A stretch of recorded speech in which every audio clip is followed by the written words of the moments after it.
hyperspanner up in a Jeffries tube today doesn't mean that's all I'll ever be.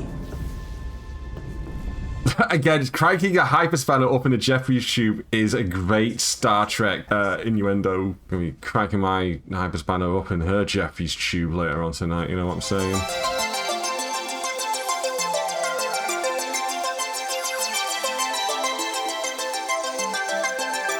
Whitefield, when you can Trek, exactly. I am all about the Star Trek. I know nothing about Star Trek Resurgence. I know very little about Star Trek Resurgence.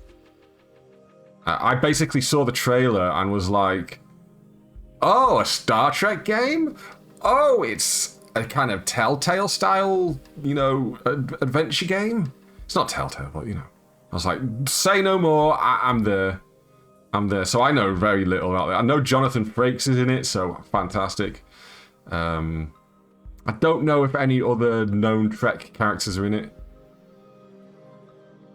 How many people are currently watching this game right now? Let's have a look. I've loaded up the page. It's 2 people.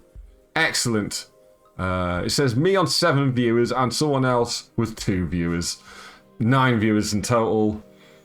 Great. So I am the #1 Star Trek Resurgence streamer on Twitch right now. Hey, hold on, wait. That needs an air horn.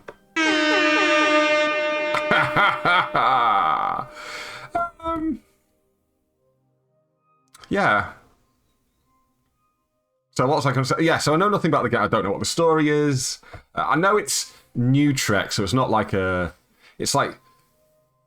I assume it's... What's the current time? I assume it's the same time frame as... Picard, maybe? Maybe, I don't know.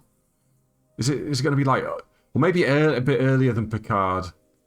I don't know. Like I say, I know Riker's in it, so is he commanding the Titan or something? Riker's definitely in it. I've seen Jonathan Frakes' name in the credits. It's not Abrams' Trek. No. No, it is post Next Generation, post Voyager, post Deep Space Nine. I'd like to think it's set at the same time as Lower Decks. I am going to assume it's... Did Riker become an admiral? I forget. He definitely became a captain. Because he captained the Titan. So, very cool. You don't know Star Trek, but you've seen this game, no spoilers, so it's good. Yeah. So I'm in the... Picard is about the year 2400, while the latest other Trek shows, Lower Decks, etc., about 2380-ish. Oh, okay. I'm going to assume it is around the Lower Decks time rather than the Picard time, then, if that's the case, you know.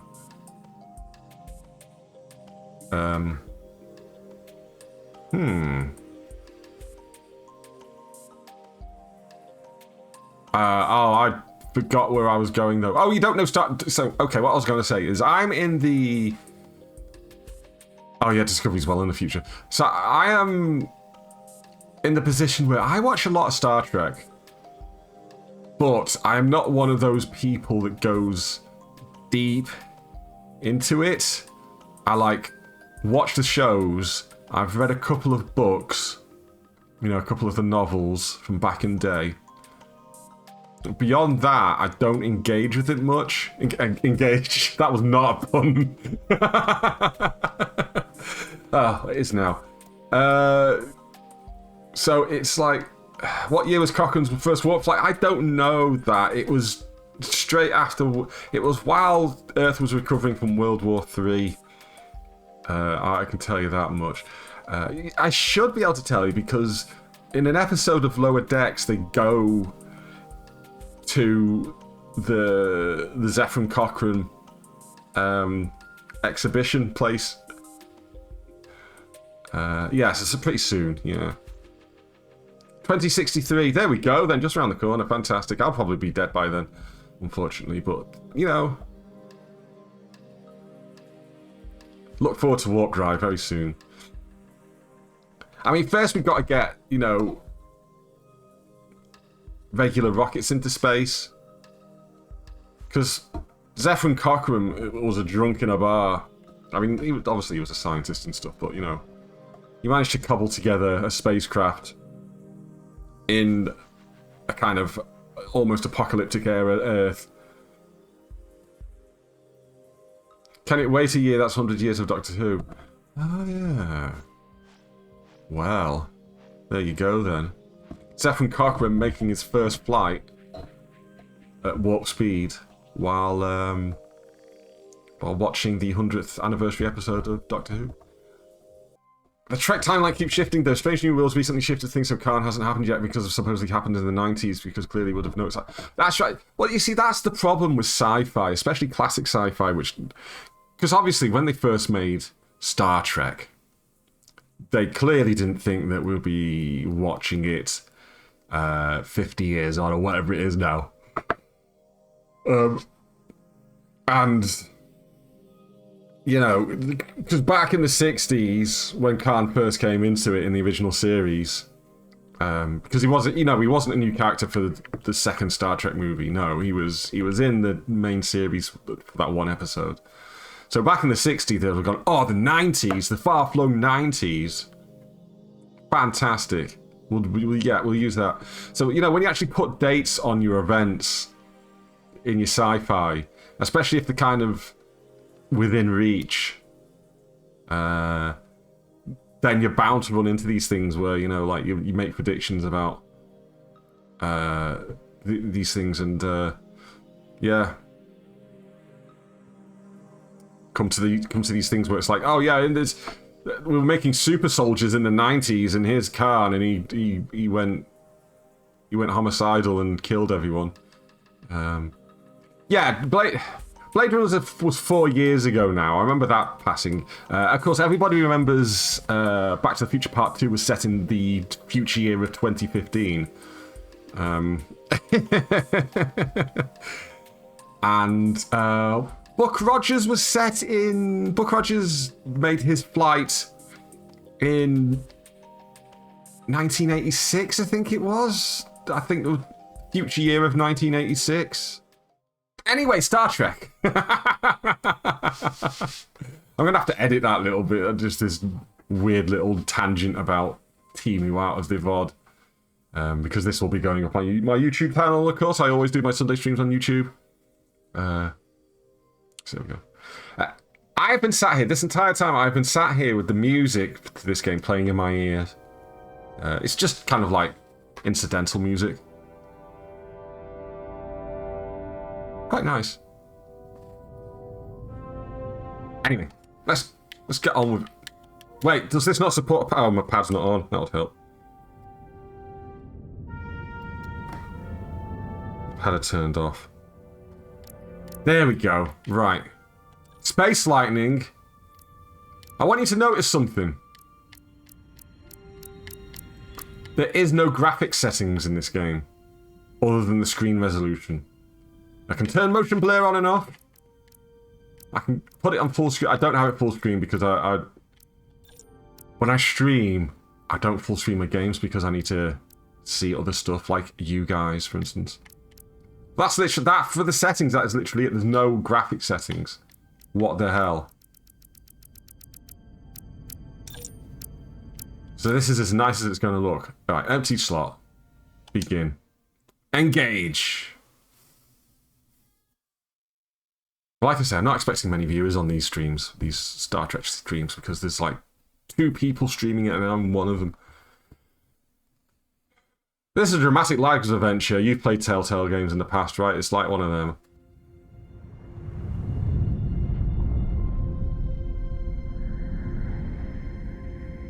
Oh, another thing is, I've been messing around with my audio ducking in the hope that, well, so it doesn't duck the audio in the game quite as much.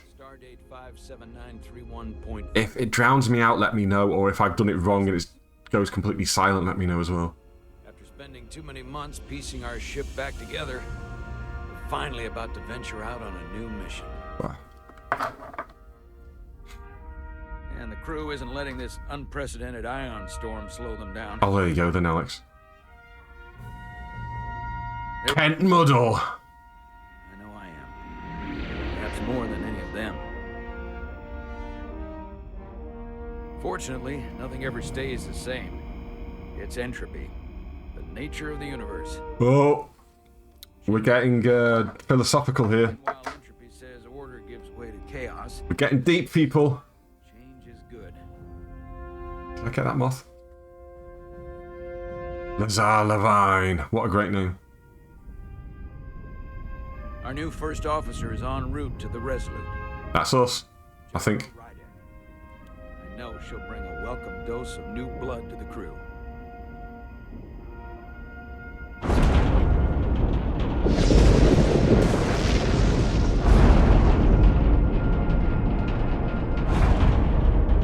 That's a good spaceship getting hit by stuff sound, isn't it? That rattle of... Oh. Hello. That rattle of metal and stuff. Thanks. No problem. Good Star Trek sound, that. I'm not great with flying. But these little shuttles are the worst. Let's be an asshole and say... You don't like flying. And yet, you joined Starfleet. There's a reason I'm not a pilot. You should try it sometime. The crew is impacted by the things you say.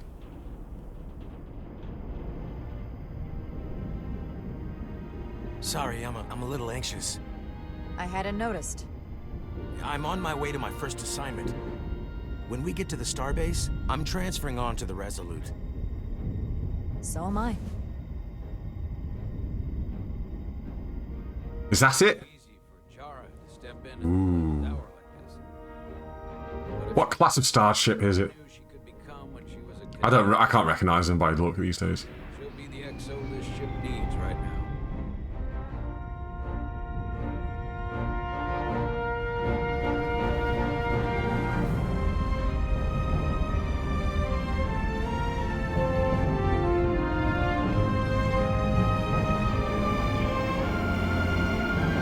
What should happen now is it should be like the first Star Trek movie where they spend a literal 5 minutes just doing like panning shots of the Enterprise in spaceport,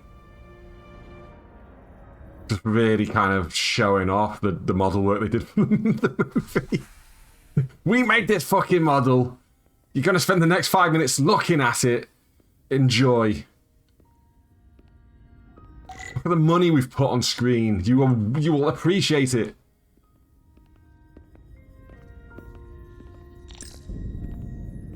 Right, what? But right trigger to interact. So. Very edge of Federation space. Centaur classic. I'm home now.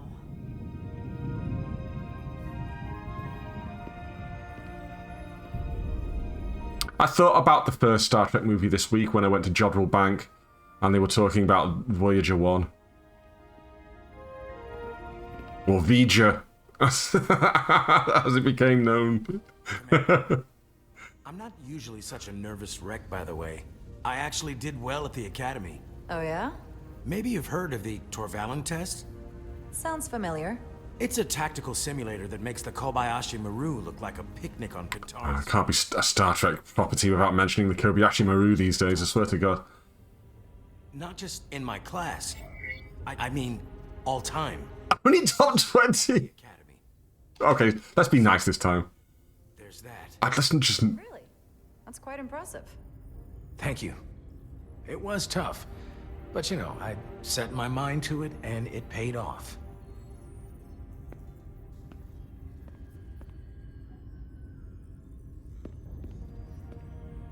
Please place your hand here. Hold it there for a few seconds. I've never heard of Centaur class before, so... Oh! Scan hand. I did that. Wonder what race she is. She looks familiar. You're Jara Rydek? You absolutely crushed the Torvalin test. You finished in what, like the top 3? That would be me. Now I'm really Oh! How embarrassing. sorry. I didn't realize before. I just came off the shuttle and was glad to be on solid ground. Oh, do you know what? Let's continue to be nice to him. The pleasure's mine. Ensign, Paul Calloway. good to meet you. I believe Commander Ermot is expecting you. He's in the A conference. Robin Reliant? That's quite inventive. See you on the Resolute.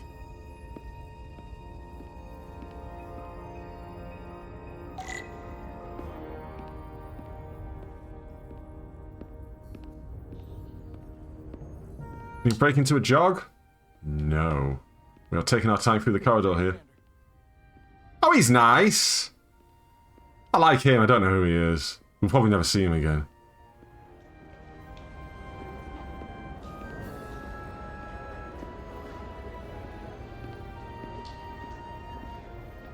If Going on, everyone? Commander Ermont is a Bolian. Bolian. Okay, I know what Bolians are. Yeah. Wait, aren't the Bolians like, the hairdresser on Next Generation was Bolian, right? Starbase 128 has 4 docks. Ducks! Oh, docks. I got excited then. I'll replicate myself a meal once I'm on board. Excuse me. Oh, yeah, this is the fella. Yeah, uh-huh.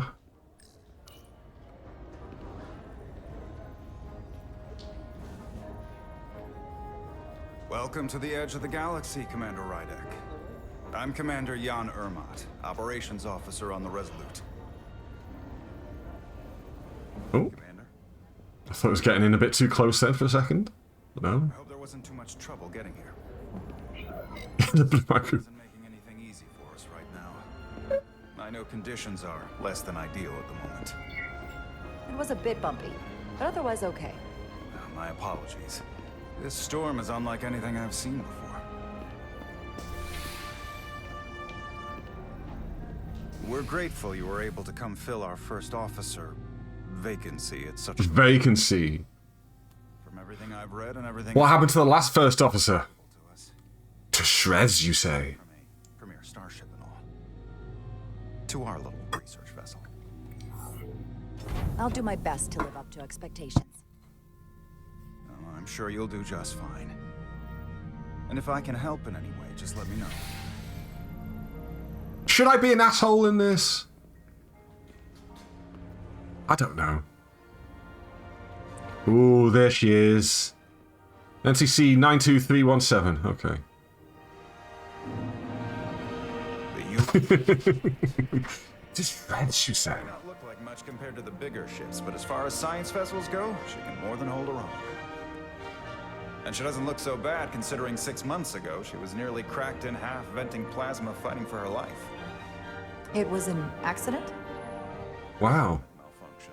An accident suggests fault, but no one's to blame. The spacecraft. To shreds, you say? Core was pushed beyond its limits. It destabilized the dilithium, there was a runaway reaction, and the warp bubble deformed. We thought we could reach a higher resonant frequency, but Oh, the technobabble. Here we go. cost us our first officer and 22 of our crew. Oof. At the end of the day, we're all responsible for each other. It could have been worse. It could have been worse. It could have been worse. With hundreds of crew members aboard the ship, it could have been so much worse. True, but you never think about it that way. He clearly does. But replay events in your head and think about the things you could have done instead. Listen, I realize you've known Captain Solano for quite some time. And I'm glad you're ready to bring your best. That's a nice looking deflector dish. But I like should it. warn you that when the captain announced you would be the new first officer, there were those who felt it was a mistake, that he should have promoted from within. So you might want to tread lightly at first. Until they come to value your contributions as much as he does. Thank you. Always good to have a sense for what you're walking into. I just thought you ought to know. I appreciate it. I don't know. Ooh, impact of choices. I made a strong first impression with Commander Ermont, coming off as humble and appreciative while showing empathy for what the crew of the Resolute suffered. Really, I was trying to be a dick. Ensign Calloway was grateful for Jar's sense of humor when he was nervous on the shuttle flight. There we go, then. The mission to the Hotari region. I'll let the captain brief you on board. I know he's eager to see you. Will we be mission ready in time? We have every We need to find one character to be an absolute monster to. clock to get the ship ready. There's still so much to do. What? There needs to be a candidate, you know, just someone we can absolutely dump on. And like be really pleasant to everyone else. Oh. Controls. Oh, hello. Lieutenant Daddy. Stuck. I got just the thing. Plasma torch. This is a plasma torch. I have never heard of them. Never heard. Clear the corrosion. Oh, yeah. Oh, here we go. Tutorials. Gotta love them.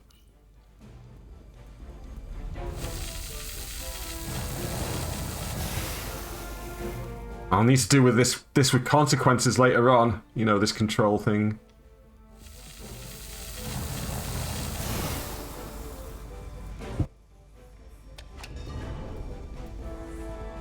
I'm two characters then. Oh, rotate the right stick. Yeah, Cool. I called him Lieutenant Daddy. I'm not entirely sure whether he is a dad. I'm not entirely sure whether he's a dad. I'm not entirely sure he's a lieutenant. I can't tell from the pips. Is that?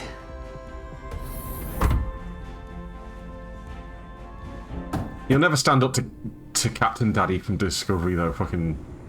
Not Discovery. Strange New Worlds. Well, he was in Discovery, but Strange New Worlds.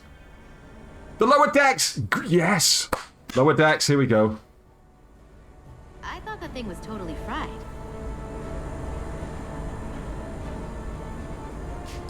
Give me 10D and I'll be happy. Nice work, Carter. Nothing to it, Neely. Are the ensigns? And not a moment too soon. The boss wants us down in engine. Your internet is bad. Oh, Now. that's awful. Boo to internet.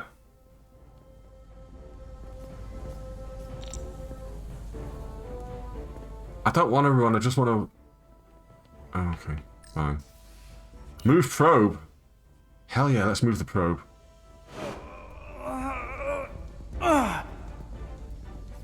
Look at my muscles!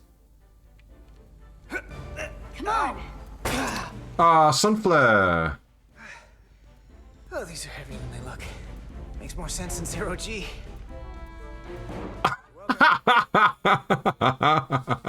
Okay, that's enough. No, actually... So clean I can see myself. I thought I was going to lift it. And you know what? Not half bad. She's getting angry at me now. Fine. Fine, I was going to do them all, but... She's shouting at me. Don't you shout at me. You're not the boss of me now. And you're not so big.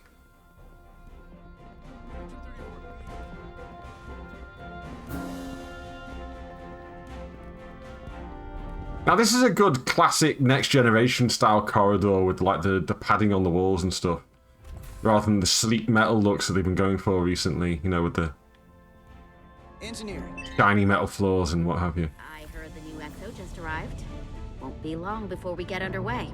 I just hope whatever Chovak called us down for, it's something good. I want Star Trek ships with carpeted floors. That's what I'm saying. Hanging upside down makes me queasy. You and me working together, we can tackle anything he throws at us. Your optimism is positively contagious. Oh, she got a neck tat. I didn't even notice. You would have thought I'd be right on that. Looks like we got here before. Lieutenant Commander Chovak. We were just looking for you. Ah, it's the Vulcan. I should have known with the name Chovak. Diaz, I was beginning to think you would be late. Oh, she's not got a neck tattoo. She's Trill. Which means if you are not at your post at the appointed time, I do not have someone to replace you. A point I have been forced to make to Petty Officer Edzelar on repeated occasions. So you're saying we're irreplaceable, Commander? That is one interpretation. Another would be that I would replace you if I could. You can interpret as you see fit. All right, dickhead. So, Suppose you Oh, negative. before we go off duty? Vulcans don't appreciate humor. Equip yourselves in EV suits to work on the exterior of We're gonna be sarky to him at every opportunity. performance. The subspace distortions and ionic interference we are experiencing are preventing the proper calibration. But this ship must be ready to depart shortly, despite the storm. The precise nature of these disturbances are not fully understood. But many We'll be systems ready. have been affected by the wide band of emissive activity. Whatever it throws at us, we'll be ready. We've got the best chief engineer in the fleet. I am a Vulcan, Mr. Diaz. Flattery is not necessary. All that I require is that you do your job. Right now, that entails critical preparations, because long-range sensors It's not difficult to piss off the Vulcans. veer at our destination. And they'll go, I'm not pissed off, I don't feel emotions. Your orders. Do not delay. And then they clearly are. Commander Chovak.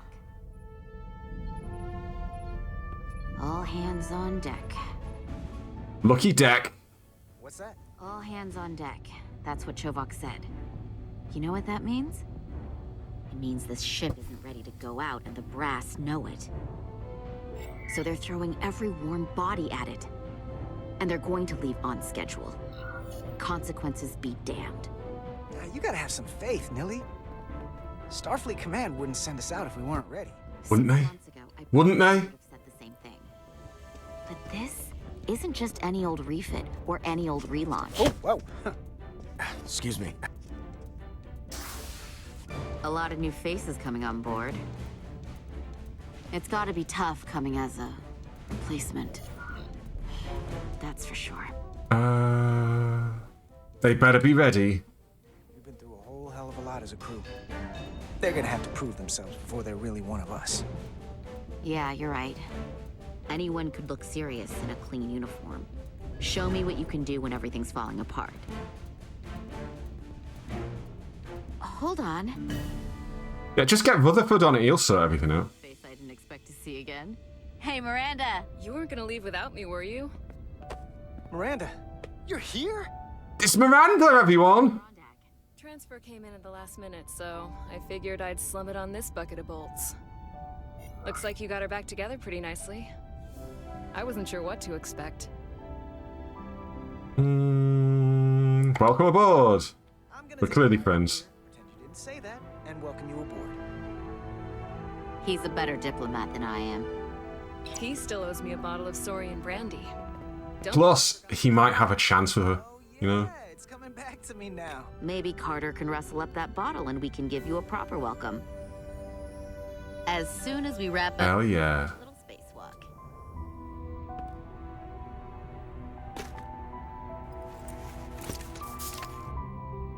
Here, let me help you.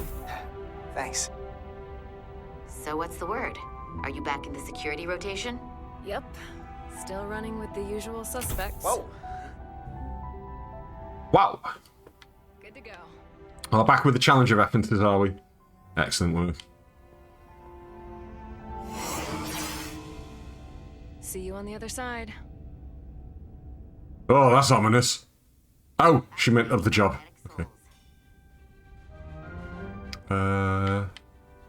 How? Oh, there we go.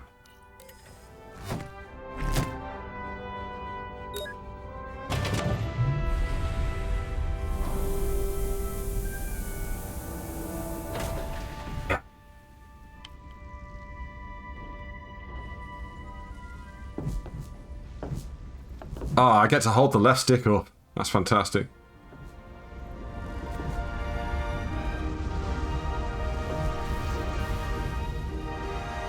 That view never gets old. Let's go. Whee!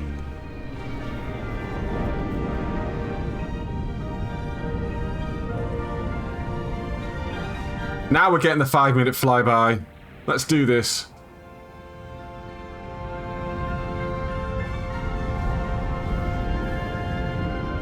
USS Resolute.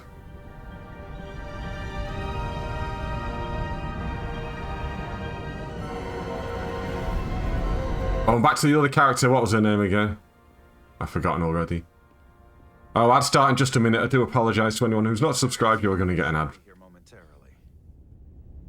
Blah, blah, blah. Stops pre-rolls. Blah, blah, blah. Doesn't get me really any money. Blah, blah, blah. You'll have to forgive me. I don't know much about Kobleods. Neither do we. Probably You ads. need a steady supply of duridium to keep your cell structure stabilized, or bad things start to happen.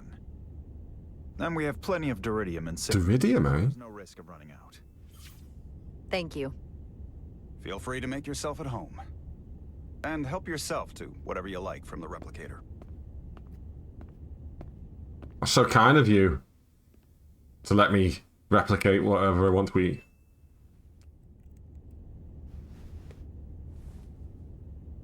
That's a good-looking reflection, actually, in technical terms. Can we go back to that reflection, maybe? No, we don't reflect anymore. Oh, no, wait, here we go. We'll be out there soon. Oh, no, maybe not. Going where no one has gone before. Oh, that's a shame. There's a nice soft reflection, basically. He's still got a thing for trains. Who doesn't? The warp engines of their day, apparently.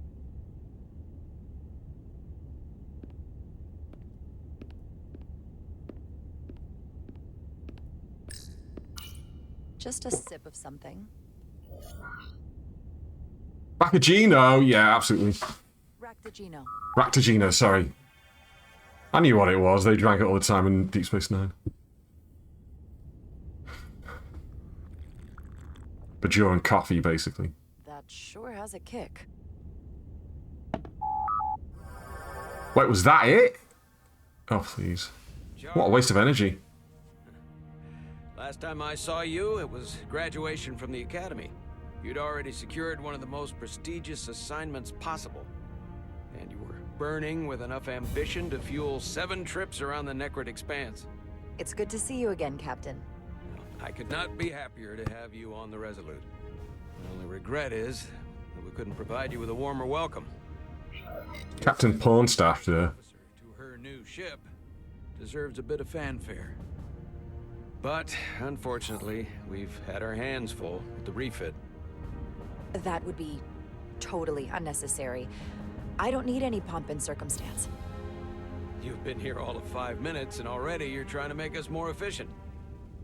I like it. As I'm sure you've heard, we've had a rough go of it these last 6 months. A rough go of it. Some damage, but not nearly as much as the crew. You'll have to forgive me. I don't really know the details. Starfleet has been kind enough to keep the story contained, probably because they want to protect me. But I don't mind telling you. We were on the verge of a major scientific breakthrough. A quantum leap forward in warp core technology. 10,000 teradynes per second. The ability to travel at a sustained rate of speed longer and faster than we ever dreamed. What would have been the crowning achievement of my career? Right there. Within our grasp. This feels important. Went so horribly wrong. The story, I mean. Pushed her too hard, and a warp core malfunction overloaded the system, creating a pressure gradient way beyond what the ship could handle. Pressure gradient, say. It was heartbreaking. We lost some of our best people. And a couple of crap ones. As captain, I have to take full responsibility. Oh! Okay, so I can't tab out. Decision to make, Good to know. and I have to live with the consequences. We all know the risks when we sign up. There are no guarantees. As much as we tell ourselves otherwise. True. But as captain, my job is to mitigate and manage the risks as much as possible. And that's where I failed. In my defense, I will say I might have avoided the whole ordeal if my senior staff had been willing to trust me. Oh, we're going to throw the senior staff under the bus here. Former XO. And I think that cost me his confidence. I don't want you to pull any punches. Certainly not on my account. But once we decide on a course of action, I need everyone to fully commit to the mission. Anything short of that just won't work. And when things start to go sideways. Ah. You know what? Hey, there we go. This is your ship, and you are the captain.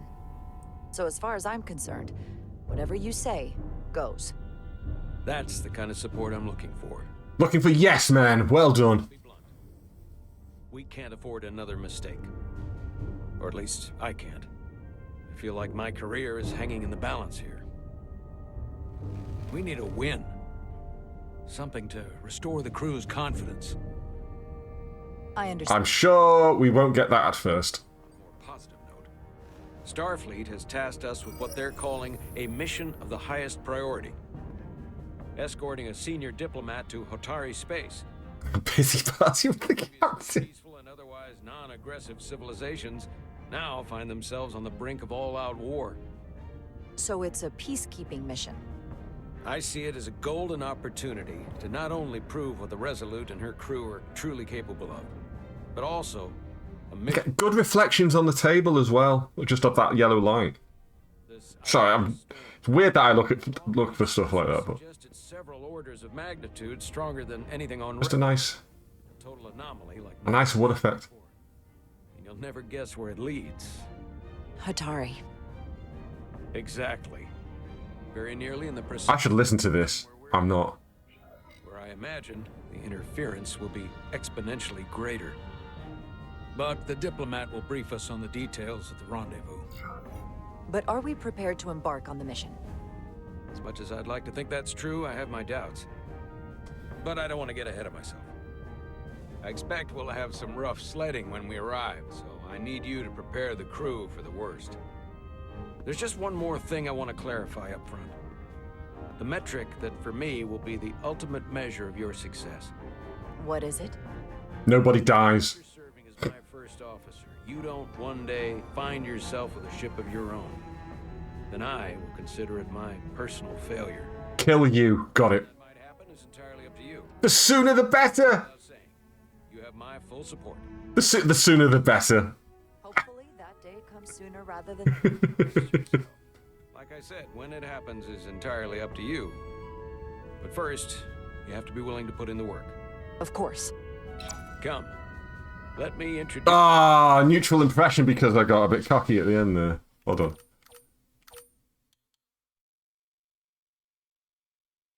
Captain Solano was confused by Jara's combination of both humility and obvious ambition after their first meeting.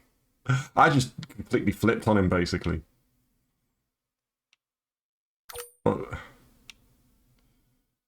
Commander Chovak found Carter to be cheeky and cavalier when he and whatever, were almost late in the main engineering. Yeah.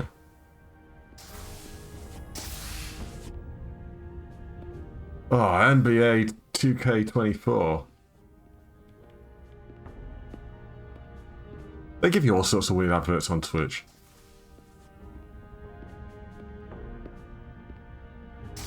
Oh, here we go. I got lost for a second, then do apologise.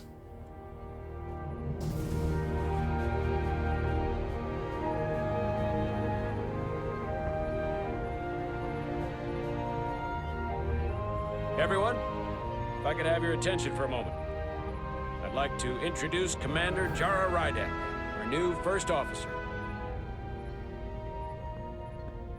Some quick introductions. This is Lieutenant Handar, our helmsman, one of the best in the business. One of? Well, what he Let's say he looks like a cocky shit. more than makes up for in ability.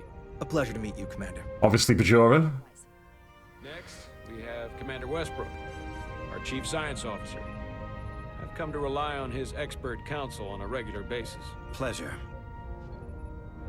Commander, Human. it is such an honor to meet you. This is our tactical officer. They all come in the same outfit. It's called a uniform dog. Looking forward to meeting you for about as long A as uniform. I've been following your career for quite some time. Oh, she's a fangirl. Kiss. I'm learning as much as I Kiss. can from You've heard of me? You've heard of me? you. Well, I have to admit, one of the reasons I've followed your career is because you're part Kobliad, because of what you've overcome.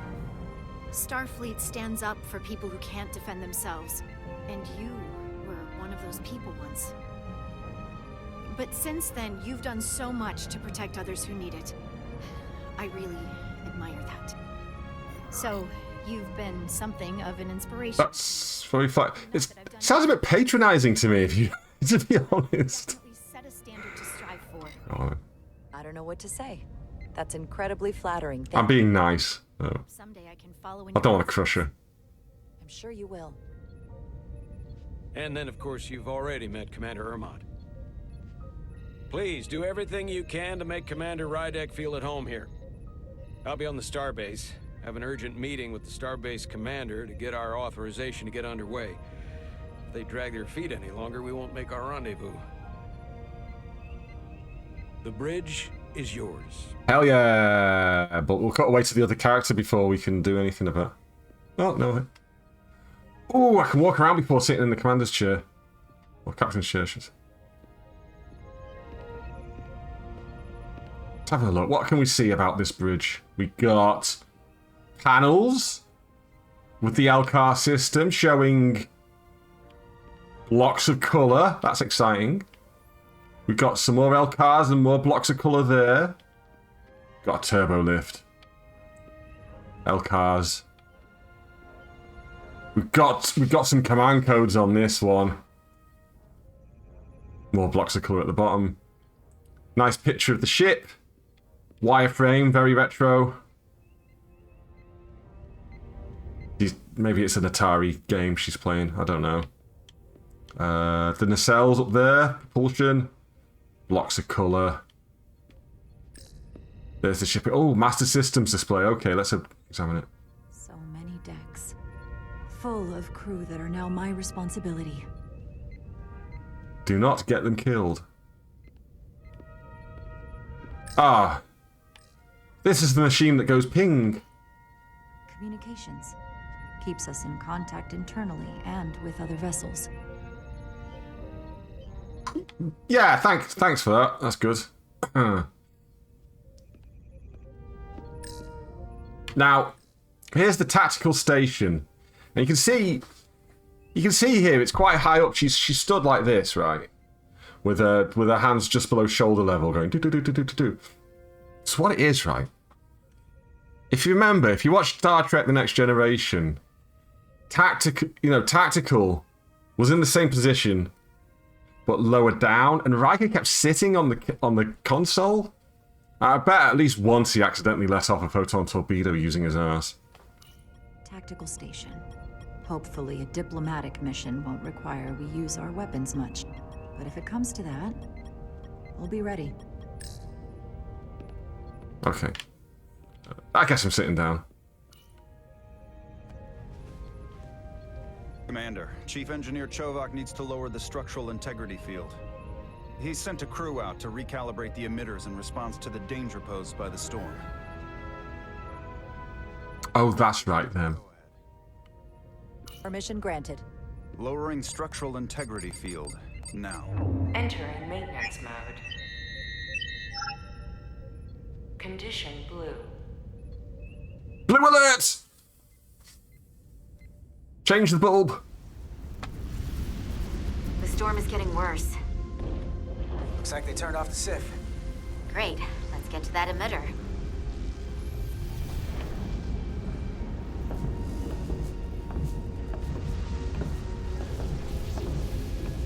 That's a big nacelle.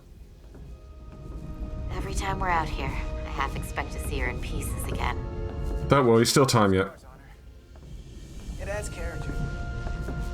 When I joined Starfleet, all I wanted was a ride out of town. But this isn't exactly how I pictured it. On the outside of the ship? No. Sometimes it feels like we're just part of the machinery. You're an ensign, what are you expecting? I mean, Starfleet is noble and all, but it's still a machine. A massive, massive machine.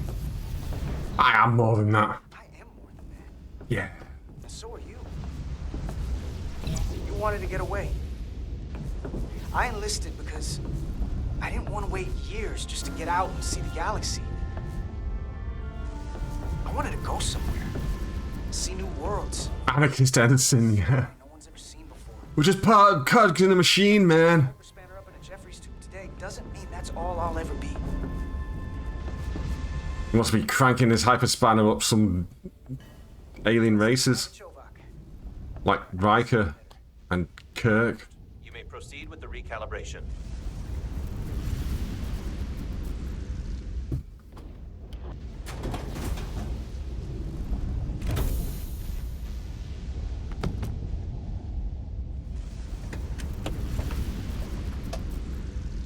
What are we after now? Calibration tool. Dahlia, hello. Welcome on in. Beginning recalibration.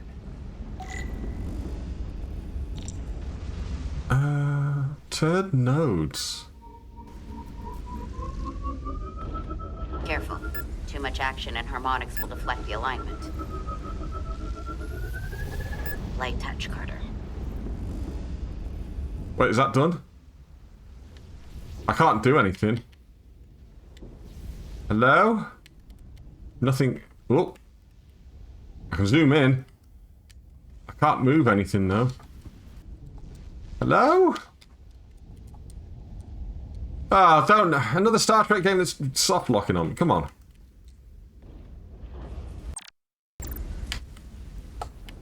Uh-oh.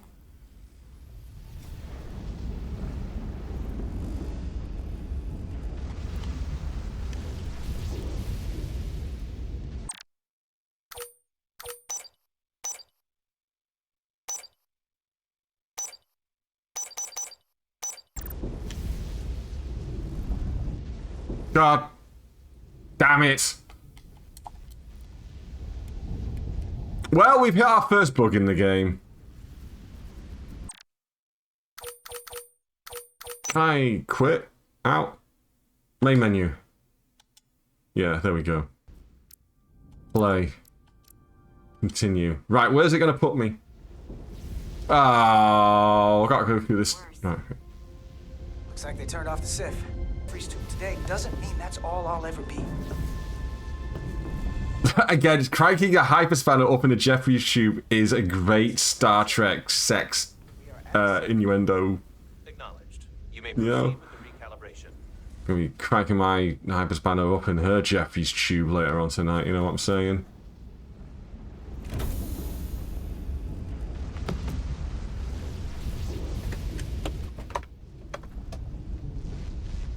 Right, can we not crash this time, please? That would be nice. Beginning recalibration. Beginning recalibration.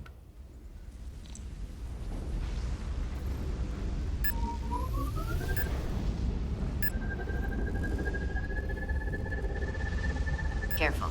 Too much action and harmonics will deflect the alignment. No. No. No! What am I doing wrong? What?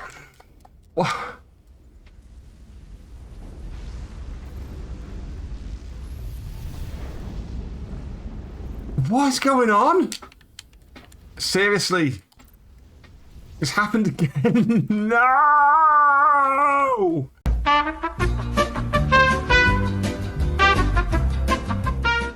Third time's a charm. Let's go. Let me start. I'm going to start with this one. Careful.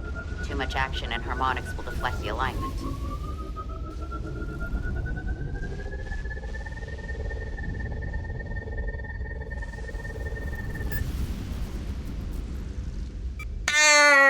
Hey!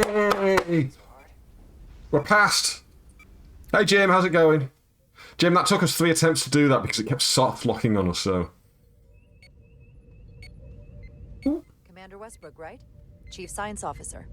You remembered my name and my rank. Impressive. Oh, I'm going to be a dick to this guy. This guy's getting... Yes, I'm the Chief Science Officer. And I have the dubious honor of being the most senior officer on this bridge. I know this ship... Dickish officer. Better than just about anyone. You seem to think very highly of yourself. Yeah, you sort it out for us, Jim, thanks. I'm curious, though. A Kobliad, or half in your case, is an odd choice for first officer. Oh my god! This is like some proper space racism going on here. Example, we found ourselves in a hostile. I mean, that girl was kind of, You were suddenly incapacitated because you needed an you know. infusion. What would happen then? Does that ring flash when she wants to punch someone out? Leave Captain Solano without an XO. Granted, that would be a worst case scenario. Thanks for your concern. It's very kind of you to be concerned about my well-being. But you don't need to trouble yourself on my account. I'll be fine. Well, I wouldn't say I was concerned, just curious, that's all. Just a bell end, that's all. Listen, can I be blunt, Commander? No. No reason to stop now. Commander Sullivan, first officers in all of Starfleet. His record was impeccable and his reputation was without equal. I mean no disrespect, but the shoes you're stepping into are almost impossible to fill. He was Well, crew, and he was one of my closest friends.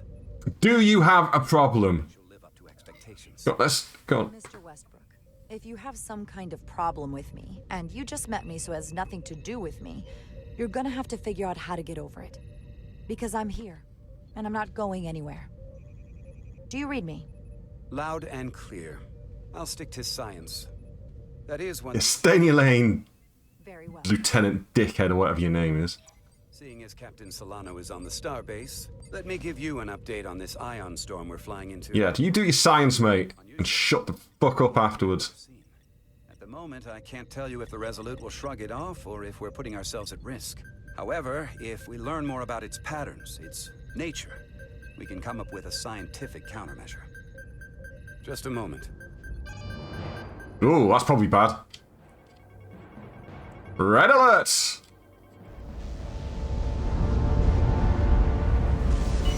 We've got a Vera, I gave up on the chodes. I'm sorry.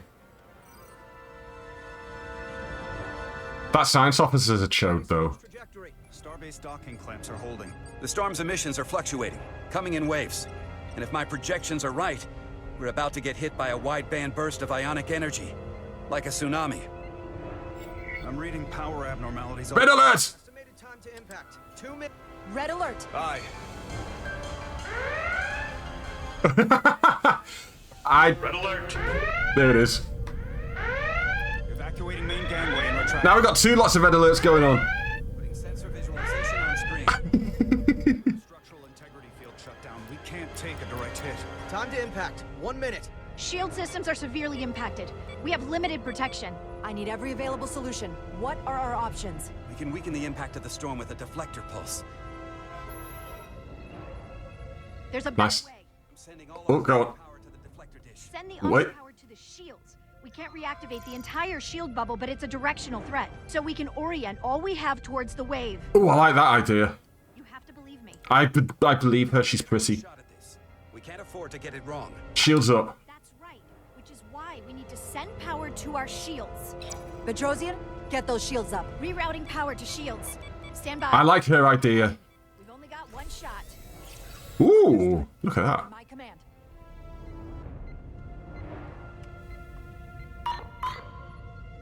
Heading locked. Raise shields!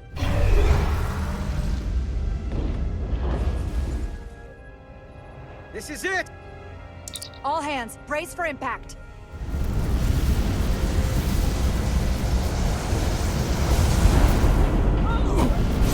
Oh, they sure did impact.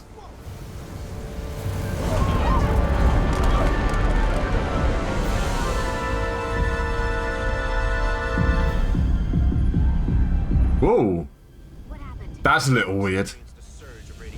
Also, hi Vera, how's it going? By the way, Oh, you don't say. This radiation supercharged I don't think I said hello. flush through the system and creating a dangerous imbalance. Blow out every primary system on the ship. Just tell us where you need us.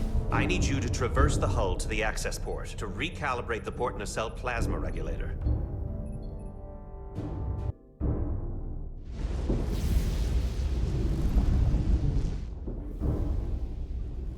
We've reached the first access point. Understood. Do you see the override for the level 1 failsafe circuits? We will in a second. Affirmative. Engage the override. It should allow us to stop the EPS flow to the warp engine without triggering an automatic core shutdown.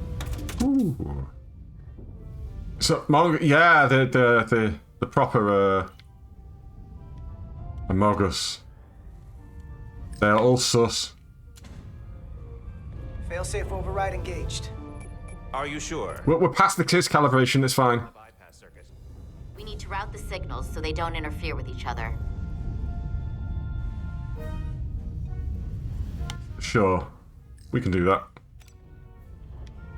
Put it in this one instead. The isolinear chips, there we go. And we'll put it in here. Uh-huh. Science.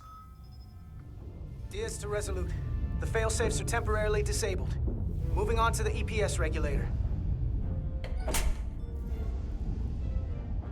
Heads up, Carter. It's the future Vera, they've made it really easy. It's coming right toward us. I'm gonna try to disrupt it with my phaser. Oh yeah, shoot it! That sounds like a fantastic idea. Let's... Oh, it worked.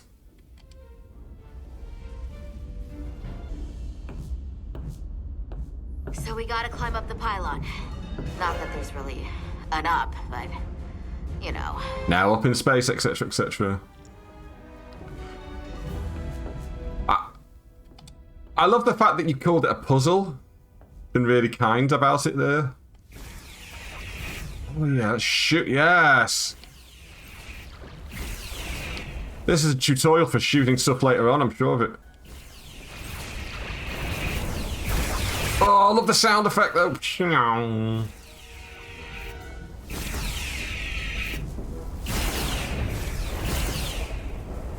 I used to play Star Trek Online a bit, and that was one of the best things about Star Trek Online. The game was not great, but it had the sound effects, and therefore I was very happy.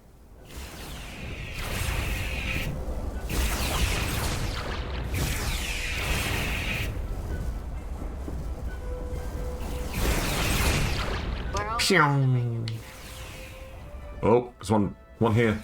Go away.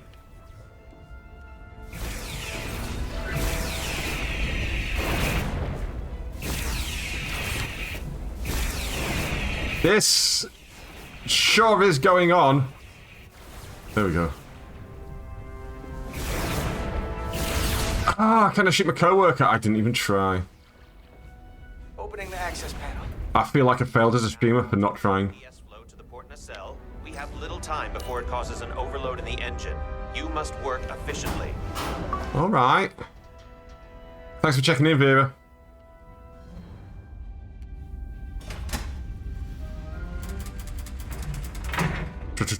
Trunk.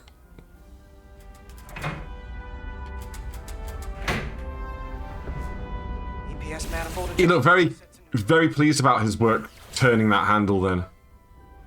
He's the best engineering on this goddamn ship. Wait, what we're doing?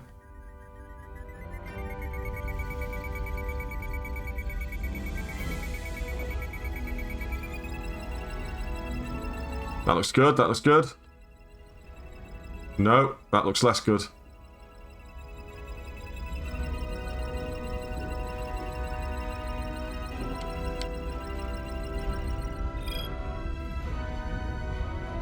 Lines to the there we go. Almost done. Once I cycle the manifold nozzles, Chovok can... That doesn't sound good.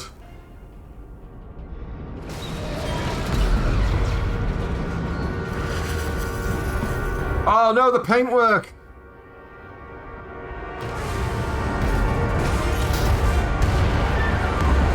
Oh no, the thing went bang!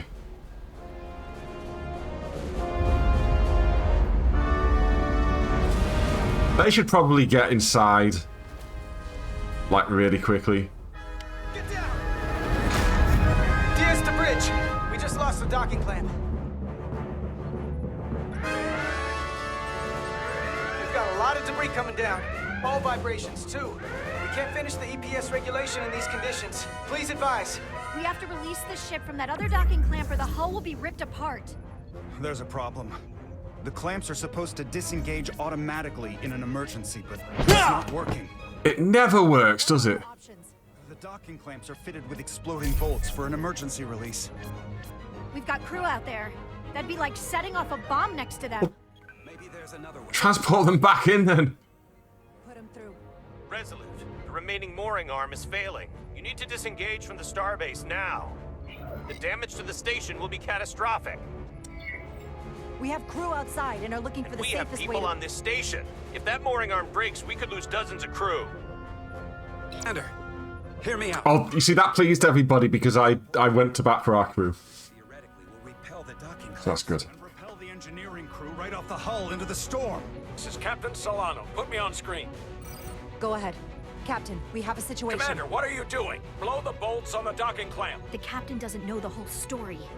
I'm giving you an order. It's not that simple. All due respect, sir, it's a more complex situation than when you Jara, disembarked.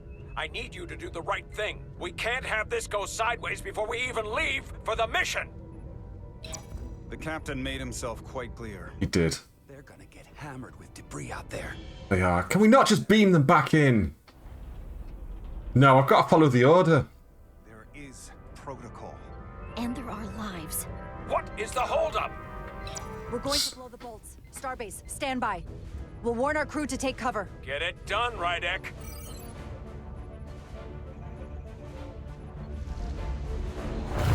Repair crew, this is Acting Captain Jara Rydek. Be advised, you have more micro debris incoming. Find cover.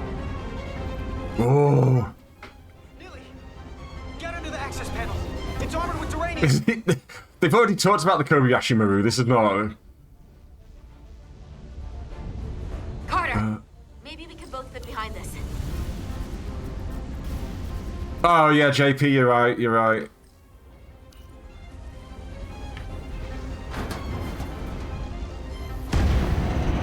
They've blown the other docking clamp. Hurry!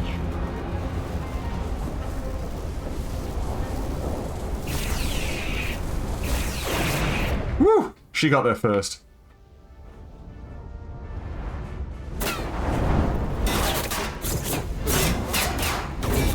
Good job she got my back because I certainly didn't have my own.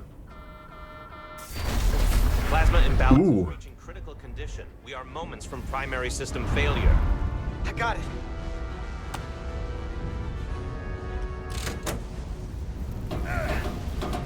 Oh, come on, big and strong. Big and strong. Come on, there we go. Yeah, big and strong. He's gonna shear the handle up in a second though.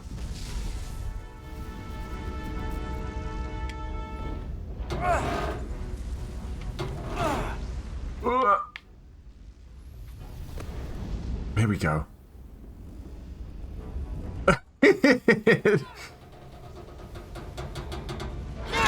The imposter's on the ship hull.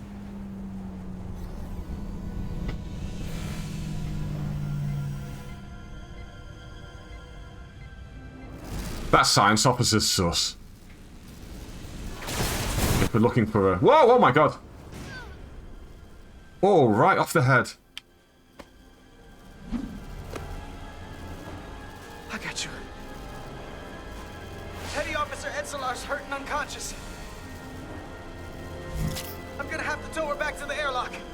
Mr. Diaz, the situation has changed. You are at risk of triggering a substantial electromagnetic arc if you approach the main hull the way you came. But Commander, the way we came is the nearest airlock.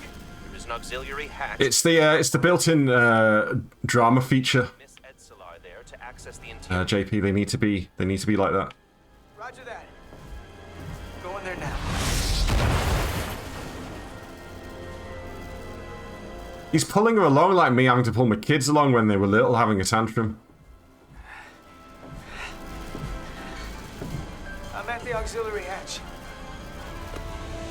Oh, she's awake.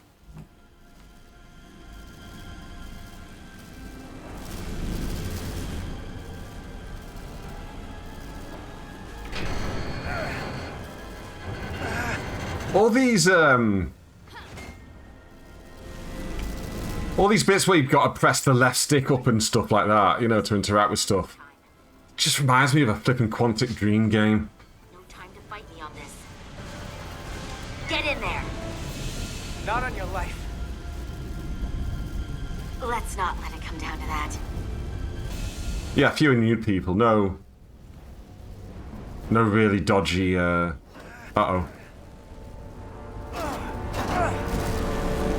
Uh-oh. Oh, no! Oh, Ensign... I've forgotten his name. Diaz.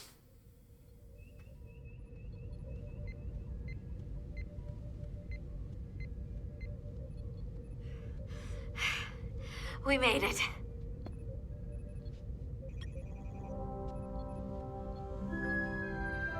They're safe, bringing the Sif fully online. Do it. It took an ion charge thing right to the dome, but you know. He's alright. Apparently he's fine. Do we get to see the doctor? I want to see the doctor on this ship. Who's the doctor on this ship? The doctor's always the best character. Unless they are, what's her face from the second season of Next Generation. Nilly. I'm good. Help me with him.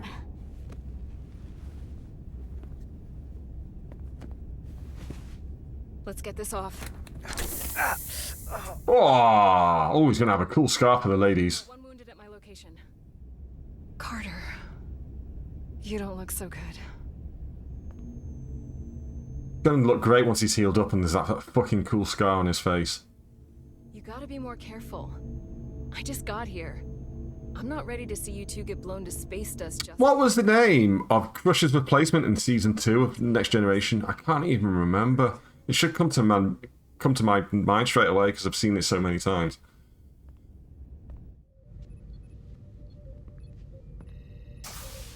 Status report. Pulaski! That's the one. EPS flow is back to nominal levels. The SIF is back up. How does this affect mission readiness, Mr. Ermot? The Resolute suffered damage from the exploding bolts, but we've successfully moored to the station. The ship is secure. Our systems are coming back online, but we have a fair amount of repairs before we're ready to go. Put a halt on the roll-off of Starbase engineering staff. We have a schedule to keep. Send updates to my ready room. Commander Rydek, with me.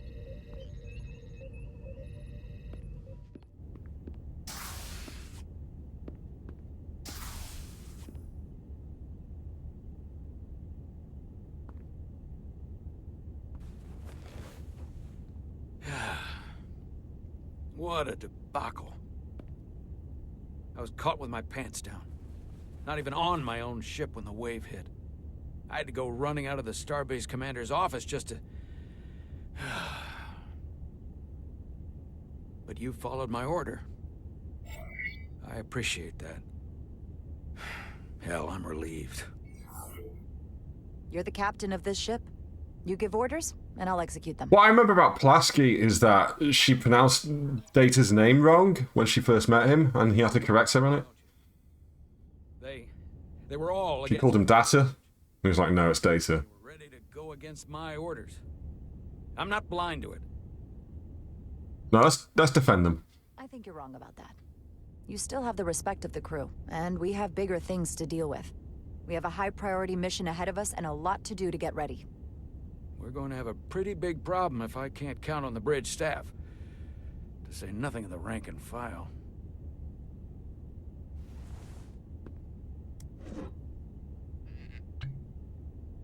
Straight to the booze. Oh. Drink?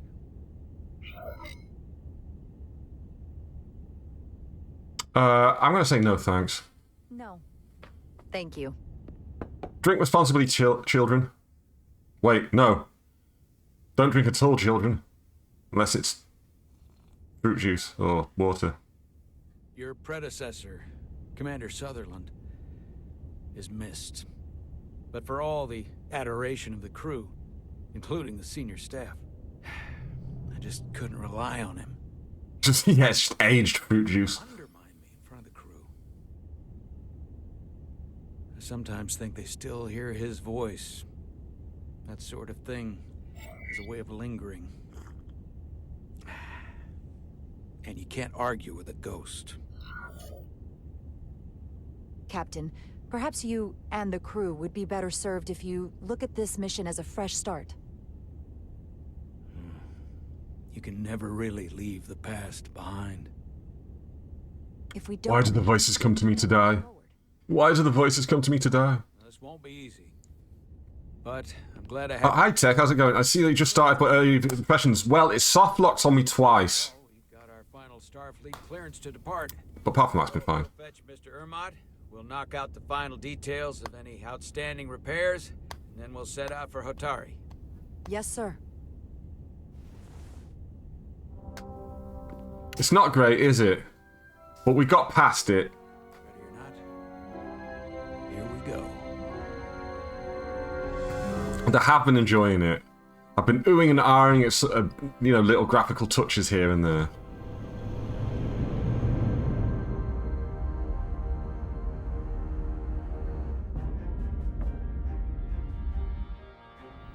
Oh. Assuming then, Tech, that you have played it.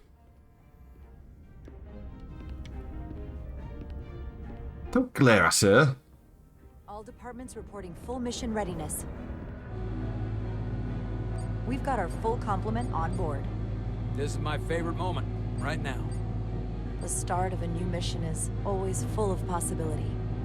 The Orion Syndicate could sell it as a drug. Don't let the Admiralty hear you say that.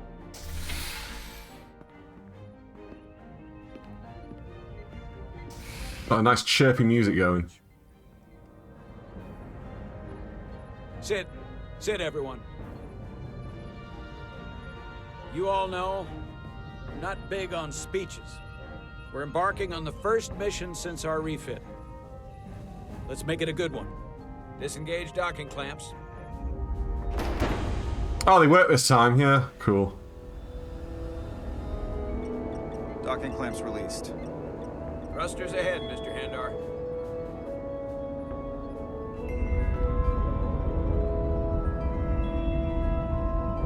You're not a fan of the Centaur-class vessel? I haven't seen enough of it yet.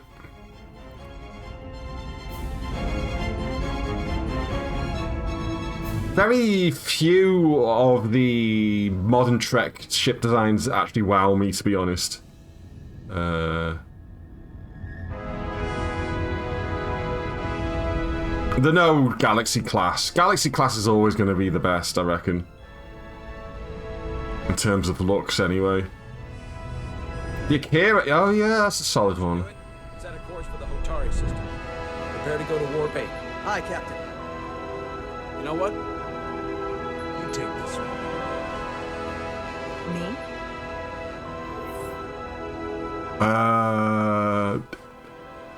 Oh, we gotta go with the classic engage. Engage.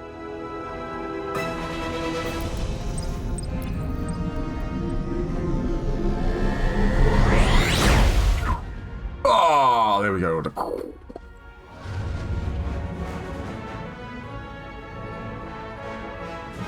Oh yeah, the Discovery now has detached nacelles. Yeah, that is kind of fun.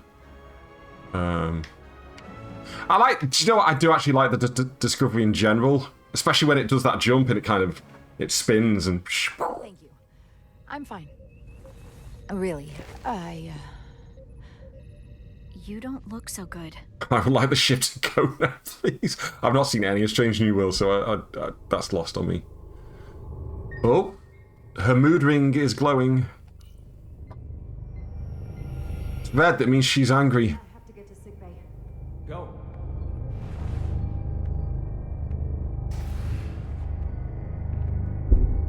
Commander, help me get her inside. Oh dear. You were too slow.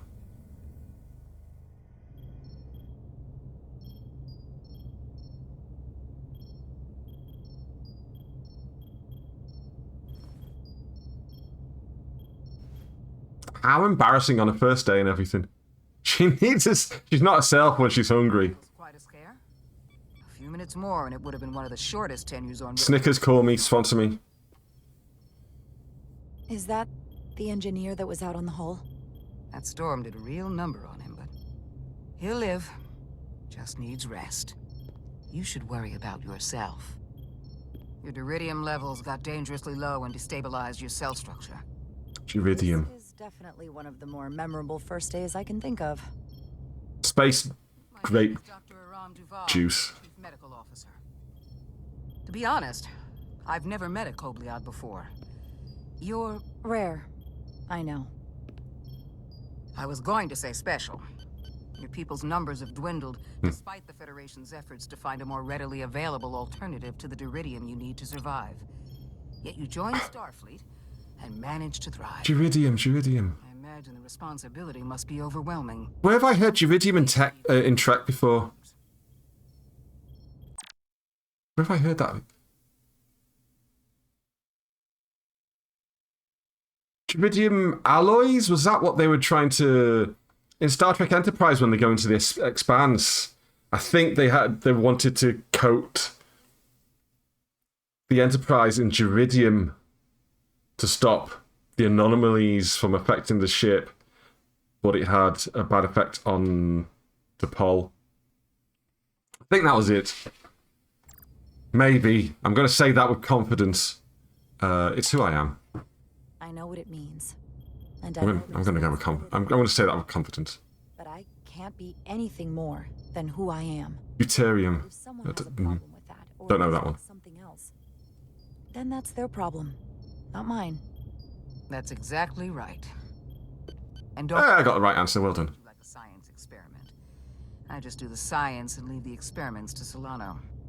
You don't agree with his methods? Bit of a prick. I don't agree with his definition of acceptable risks. Not when the lives of your crew are at stake. My professional opinion is that the accident took a toll. More than he's willing to admit. He's overstressed, operating in the pressure cooker of his own mind. Which is never a good headspace when the lives of your crew are at stake. Oh, it could have been Trellium. Yeah, maybe you're right. Now he's even further away from the thing he's been chasing. Okay, yeah, that sounds about right. I made a guess. I got it wrong. The major innovation. Something he can put his name on. Trellium D. That does actually sound right, yeah. They wanted that D, you know. People become blinded by their own ambition. I hear you. But that's my job, isn't it? Oh, okay. And we don't lose sight of the bigger picture. Which is exactly why I'm so glad you're here. We need you now more than ever. Why the hell would she need it? I was concerned when I heard what happened over the bridge. Wait, what did I say that she thought was a bit odd? Hold on. Dr. Duval was impressed by Jara's sense of responsibility to the crew, but would rather see her thinking independently than following Captain Solano's every order. Well... Huh. I guess word travels fast around here. It's a small ship, and everyone's curious about the new XO. Fortunately, your cell structure's almost completely stabilized. And I'll spare us both the lecture, but I do feel it's my responsibility to remind you, without regular infusions of duridium, you will not live. It's as simple as that. What sort of species, though, needs to be infused with that? Just to live, they just collapse over without it. It's so weird. I came to see if you were okay. She fancies We her. were all pretty worried on the bridge. No one knew what was happening. I say thank you. She seems nice. Better. Thank you. It's just part of who I am. You don't have to explain to me. I understand. Space diabetes, I suppose, yeah. You trusted me earlier. Okay, space diabetes, let's call it that. And I appreciated that. I want you to know that I have your back. Thank you. Wait! Did anybody else see that? Did anyone else see the doors open behind her to reveal more doors? I wish I could rewind. I can't rewind, but I wish I could rewind. I'm going to press the clip button. But I'm pretty sure I saw it. Vera saw it. Good. I'm glad. I'll watch the replay on that later.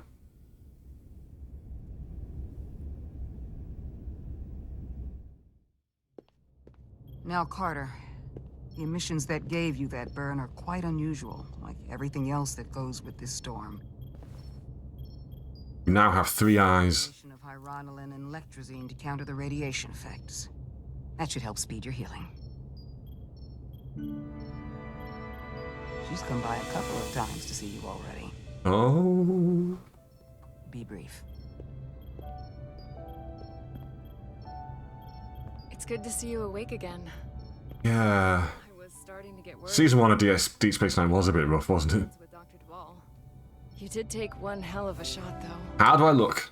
So, be honest. How bad do I look? You look rugged. Rugged? Okay, how about heroic? Millie was looking in on you too, by the way. But since it's just us right now... Just us. I had a chance to think about this while I was... I thought she was going to go kiss him. And I thought it was important that I just come out and tell you. Instead of tiptoeing around it. You can tell me anything. It's okay, Miranda. You can tell me anything. I know that. Just count to 4. Just spit it out. Do you know what? Season 1 of The Next Generation was rough. Season 2 was rough as well.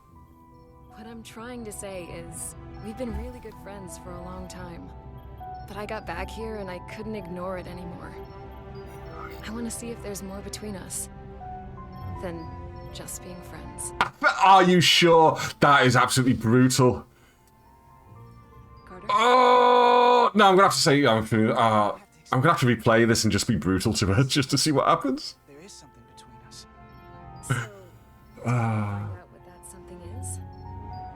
If it's there for you, and it's there for me. I won't risk up friend zoner. Oh my god.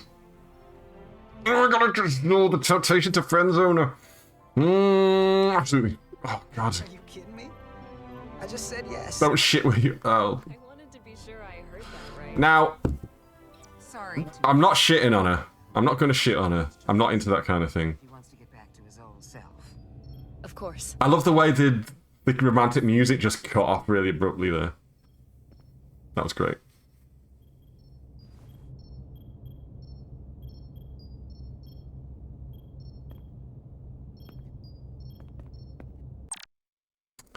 JP, do you know the Next Generation episode that I skipped on Netflix the other day? As I was watching it yet again. The one with the space Irish people from the colony. You'll remember that one, JP, I'm sure.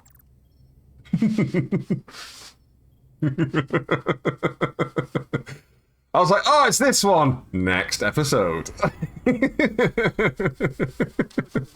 Point outside Atari space. Helm, bring us out of warp. Dropping to impulse. It's just one of the worst episodes. Almost as bad as that one where Crusher has sex with her grandmother's ghost lover. Commander Rydek, find us. Almost as bad as that one where Troy gets Let's reduce the noise. impregnated by a space entity. For Federation signal types. There's a few bad Troy ones. Alderaan. Opening comms. On screen. I don't think the shuttle's supposed to be doing that. Shuttle to Resolute. Debris field. Lost maneuvering. Losing. I can't get it any clearer. It won't get a transporter lock. Yes. Power up the tractor. Maybe I do need to watch it again. Just to, you know, kind of appreciate how bad it is. Diaz, you good to run the tractor emitter? Yes, sir. You sure? I'm sure. Diaz has got like the license to just kind of go every now and again and elicit some sympathy from people. That's great. Love that for him. First thing, lock onto the shuttle and stabilize the rotation. Maybe we should have like a Discord watch party of Up the Long Ladder. Oh, look at this.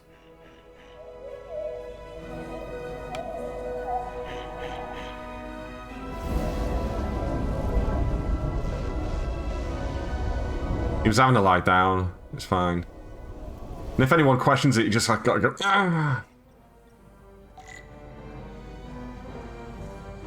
This one.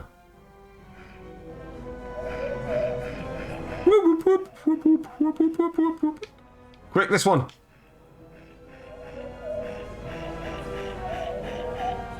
And then this one. This is exciting.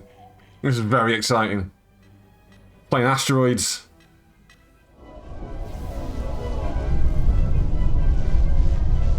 That one looks quite large. There's the bridge. There's a large piece of debris headed for the shuttle. The tractor beam can't handle it. Can our shields take it? I believe so. Commander Ryder, plot an intercept course. Sorry, 1 second. Just snoozing the adverts for 5 minutes.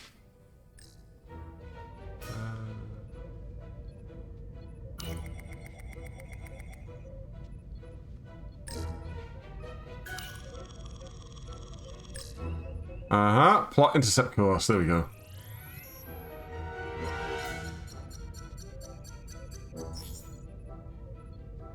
Here we go. Maneuvering thrusters bearing 53 Mark 17. 200 meters on an intercept course. It does feel like that text, to be honest. It's just the weird, like, little interactions and stuff. Whoa! Whoa! Someone's working hard on the bridge. Working hard or hardly working? Refocus tractor beam.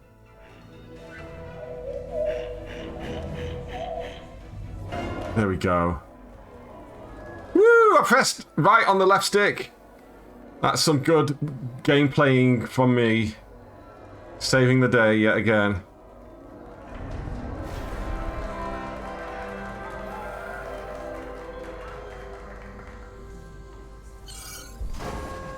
We got the shuttlecraft on board. Good job. We're on our way down to meet them.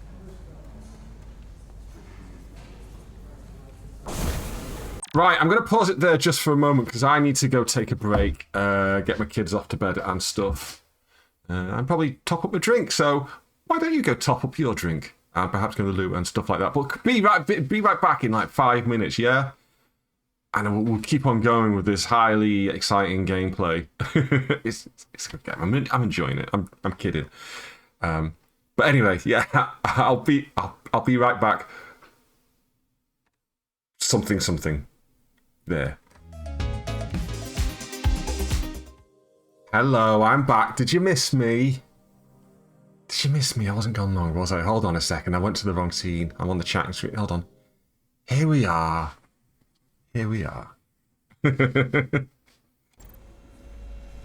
Back with the trek.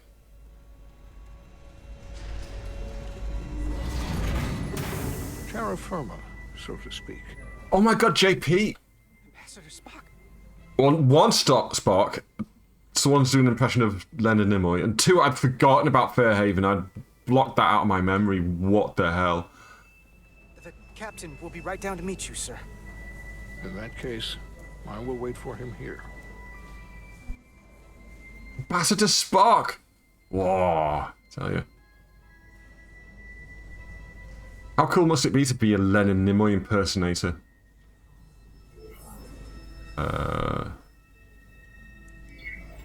Apologies for the landing, Ambassador. I was operating the tractor beam, sir. I take responsibility. Our arrival was the smoothest part of our journey. It's not bad, is it? It's not bad at all. Is commendable. We thought we were prepared for our arrival in Hotari space, but it is evident my craft was not sufficiently robust for such intense ionic activity. The storm has been pretty intense. There was an element that was most unusual. Before you came to our aid, our maneuvering thrusters and impulse engines were rendered inoperable. So we attempted a short traversal at warp speed, only to find that we could not achieve warp at all, even though our diagnostics computer showed no faults or anomalies. Okay. What do you make of that? When all indications say that warp is possible, but in practice, we find it is not. Well, this storm is one of the strangest phenomena we've Yeah. ever encountered. It's disrupted other Yeah, you can tell it's not him, but also... might due to a warp drive. That's actually a really good impression. It would seem further investigation is called for. Take readings, run some additional diagnostic checks, and we'll get to the bottom of this. Quite people in UK light entertainment made careers out of being an impersonator. You know, just being able to rattle off impersonations left, right, and centre. And they were often not exactly right, but just good enough for you to kind of get it, you know. So this is actually really good. That's actually a pretty good impression.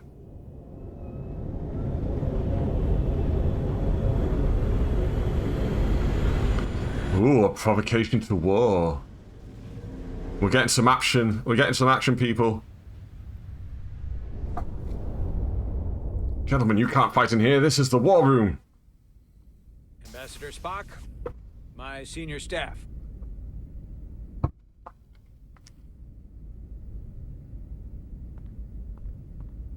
It's not every day that a captain gets to welcome a Starfleet legend. I was about to say, do you think Spock gets people licking his ass everywhere he goes? And Captain Solano just goes, yeah.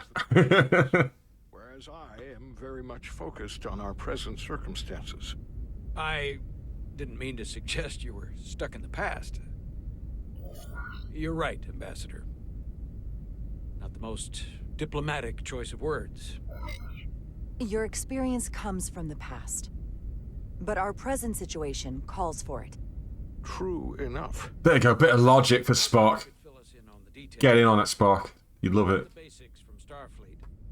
Two formerly peaceful neighbors are now on the brink of war. Indeed. And the tension between them grows fiercer by the hour. Fiercer by the hour. My impression of Spock is bad. Ilidia and Hotari. Ilidians are the more advanced species. They made first contact with the Hotari over a century ago. Mm-hmm. This is Tau, the Hotari moon. It is rich in dilithium, and for decades... Dilithium, I know what that is. ...have shared a mining operation there. The Ilidians provide the technological resources, while the Hotari have served... Hey, Kitty.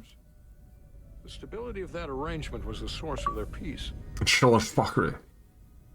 The Hotari... Thanks for checking in. ...forcefully seized control of the mining operations and expelled the Ilidians from their system.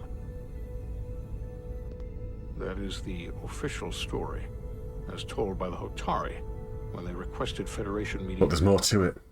But the details remain scant. Communications between all parties have been limited by the ionic interference. Have the Ilidians retaliated against the Hotari? Or taken any action against them? Surprisingly, they have not yet responded in kind. Vera's praying for the Chodak. But it is unlikely We never did wrap the Chodak thing up. ...would stand a chance against the Ilidian fleet in open war. Left unchecked, this conflict will result in more bloodshed.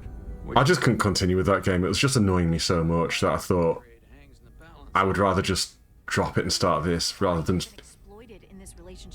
Maybe we can pursue... rather than kind of, I don't know, bash my head against it and get really angry on stream, you know. And for Anyway. Atari, something is better than nothing. Peace is our objective, after all. That is correct.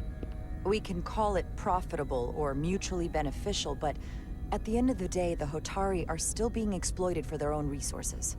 True peace is not merely the absence of war. And as such, this conflict will surely come again.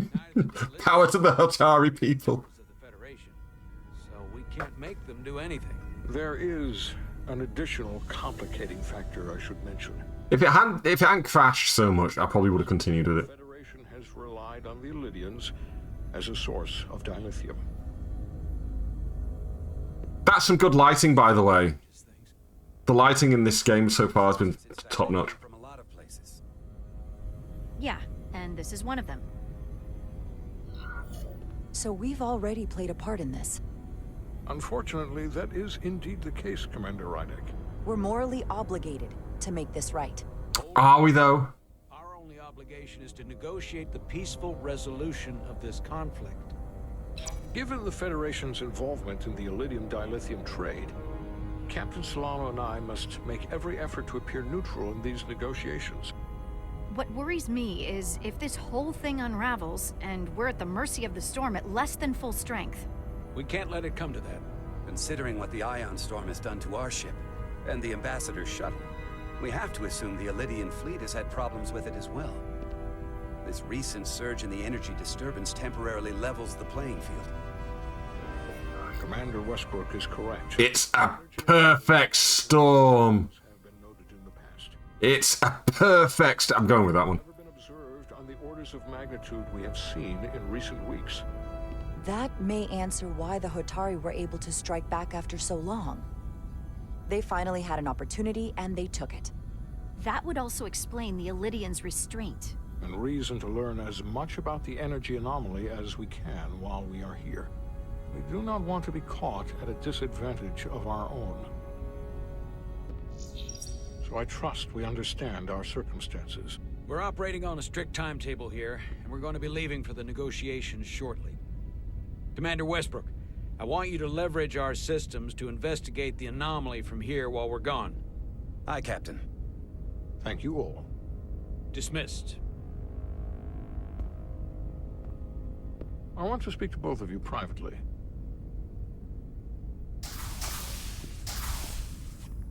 Ambassador Spock, I'd like to make a formal introduction. My first officer, Commander Jara Rydek. Commander, as you are aware, there are limits to what Captain Solano and I can do in our official capacity as representatives of the Federation.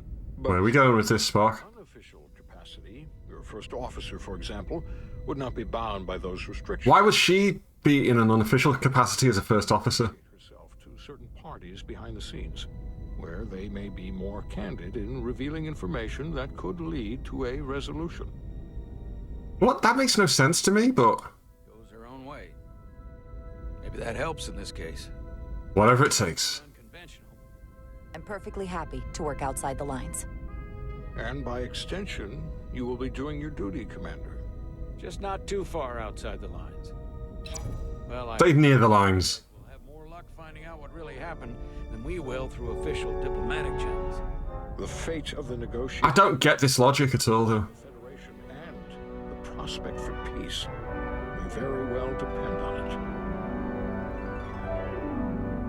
It's not like she's some... I'm always happy to do crime. It's not, listen, it's not crimes.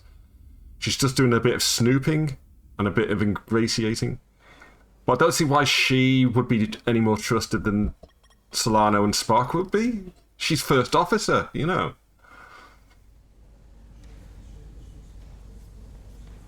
Mr. Diaz, I understand you have already discussed the warp drive failure with Ambassador Spock? I have. It is imperative that the Ambassador's shuttle be flight ready. I need you both to ascertain the root cause of the system failures he encountered.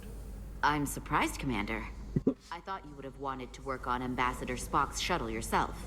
I respect the Ambassador and his many accomplishments, but I do not derive any satisfaction from interacting with his... I'm a good Vulcan.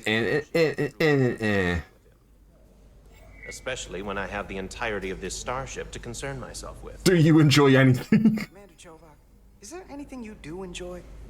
I take pleasure in the satisfaction of a job well done. I mean, yeah, fair, okay. Try it sometime. Make note of any abnormalities in your report. Carry on. Was that a joke? No, couldn't have been. It seems like he's warming up. Oh. No, the the little red portrait there said something very different. I'm very sorry, whatever your name is.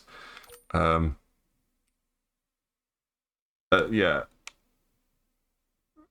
Did not care for Carter's cheeky attitude. Yeah, when asked about working on Ambassador Spock's shuttle. Even Chovak has to look at that face and know you've earned some real respect. And I have to admit that I owe you one. You were right to make me go first. Don't forget it. I hope this is a cheeky, jokey. Don't forget it. Yeah, I did pretty great out there, so don't you forget it. I have a feeling you won't let me. Yeah, there we go. Bit of banter. Bit of bants. I'm not gonna have to do a damn thing to remind you. Bit of pants. Come on. It's all over his face. Ready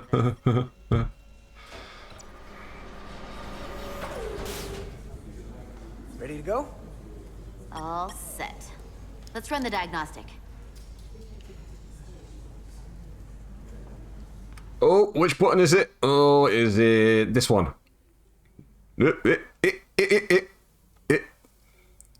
This so-called space shuttle with its so-called diagnostics that we've so-called got to run. It's this button.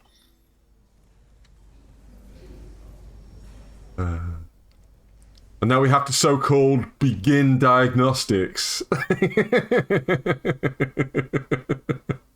Do you know what, JP? I still haven't played Bridge Crew. I've had it for years now. I've still not played it. Begin diagnostic. Maybe I've got to do a Bridge Crew stream at some point. I know about your talk with Miranda. You do? She sent me a Priority 1 dispatch right after your conversation. Oh, really? I'm happy for you.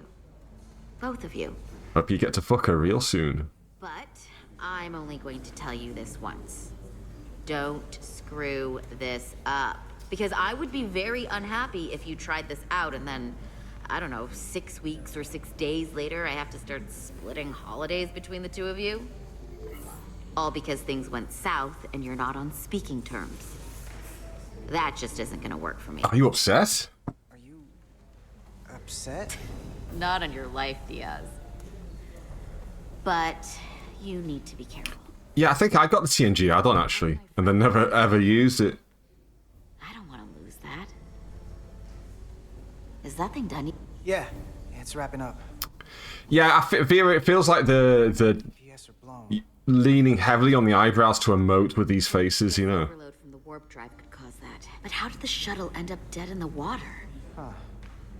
Well, maybe the ship's data recorder can tell us something. They don't have like the fancy face technology like your God of Wars and your Uncharted have. Bunny ears, bunny ears, bunny ears, bunny ears. Data recorder. Do. Here. They were only about 8 minutes from their plotted warp point. No faults, just those warnings. What are they?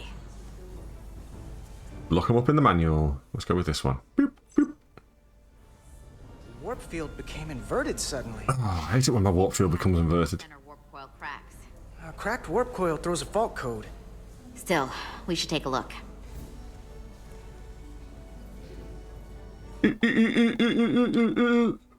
Why is he using both fingers like this? Boop. There was a complete warp cascade failure. Wow. They're lucky the shuttle didn't turn inside out. Next minute, the Wow. computer panicked on the warp field equation. Computers don't panic. Don't be a silly goose. Subspace variance out of tolerance. What does that mean? It means the main navigation array lost sight of space somehow. Will the array going offline cause that? Yes, but it should have also thrown a fault code. Oh my god, it's like dealing with Windows. I swear to God. It was caused by a system failure. Looking through crash logs in Windows is just as bad. It just gives vague errors. So here, they take a moment to get their bearings and they attempt to re-engage the warp drive. Oh, sorry, yawning. Relay's blowing. And look, there's another warp system alert. They're all the same. Subspace variance out of tolerance, or warp inversions. Finally, there's a complete warp cascade failure. Then it's one of two things. Either a warp coil is cracked, or the navigation array is offline. That makes sense. Divide and conquer. You want to check the warp coils or the navigation array? I'll check the other. It's gotta be warp coils. Always warp coils. I'll check the nacelles for a cracked coil.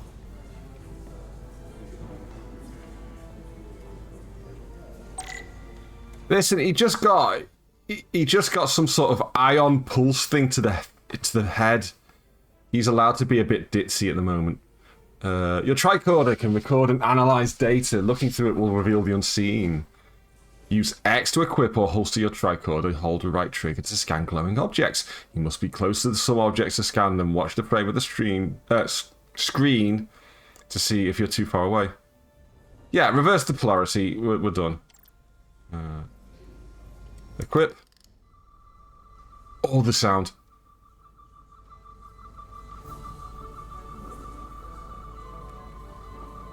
Oh, that sound is so good. Some objects you scan will activate a deep scan. During a deep scan, use left and right bumper to switch between different scan modes and search for glowing objects.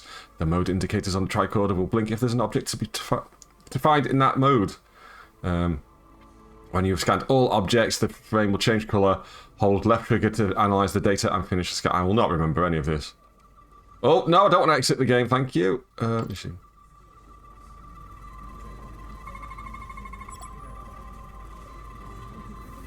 No deviations detected. Wait a minute. Radiation scan mode. We're clear. Chemical scan mode. The leading cores show evidence of routine maintenance to repair micro abrasion from neutrino interactions. Well, how about these? The center coils guide the warp field through the focal event. No fractures detected. So we're good. I checked every coil on the port nacelle for imbalances. If any coil in either engine were cracked, I would have detected it. So, it must be the navigation. She's gonna go, no, it's not. Except it's not. Checked and double-checked. Well, the readings don't lie.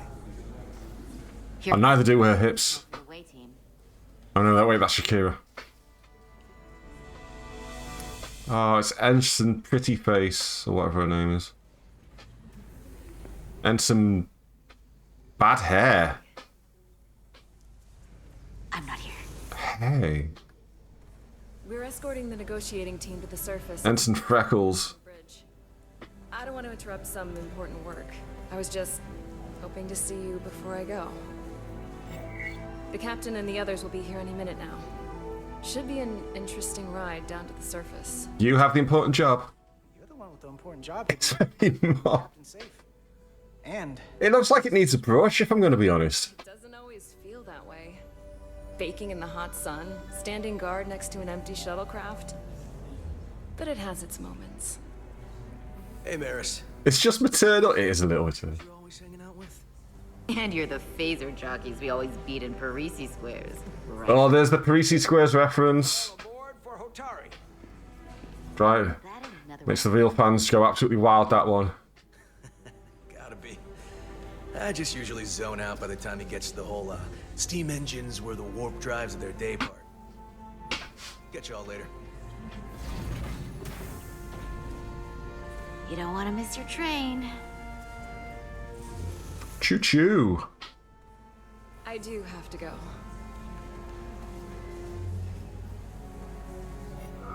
Not gonna lie, I'd rather not leave right now. I'll go kiss her. Go on. Kiss. It's so very rare you get to kiss. Oh! Woo! Ho, ho, ho, ho, ho, ho, ho, ho, ho, ho. Watch them get reprimanded for that. yeah, it was. Save some of that for when I get back. What is that? Hey. Hey. Be seeing you.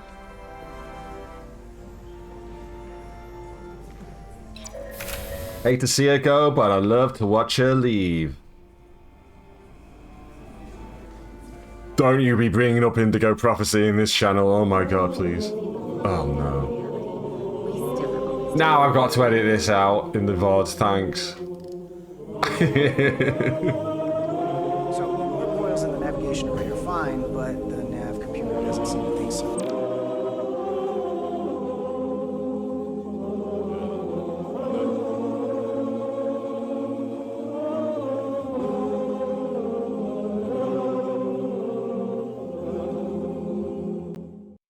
Right, that's done. We can continue.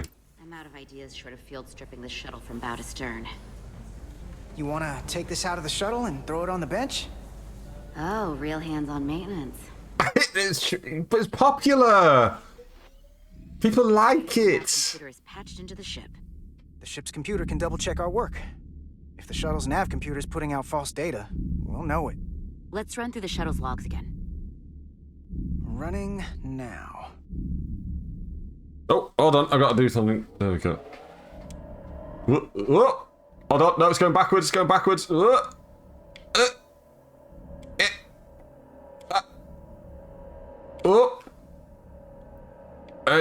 Yeah. No. Oh, I nearly had it. Oh. Oh.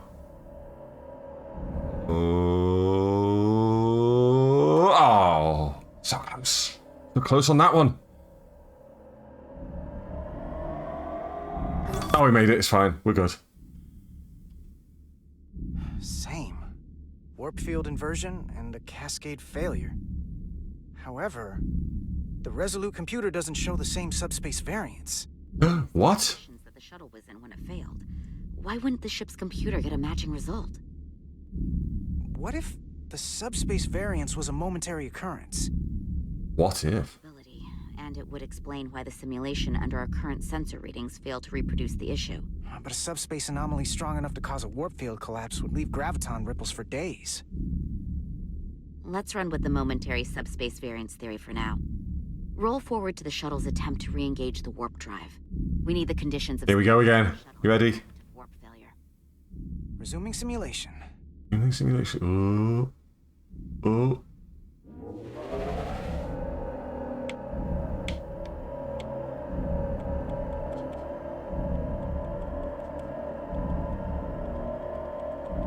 I feel like a DJ scratching a record.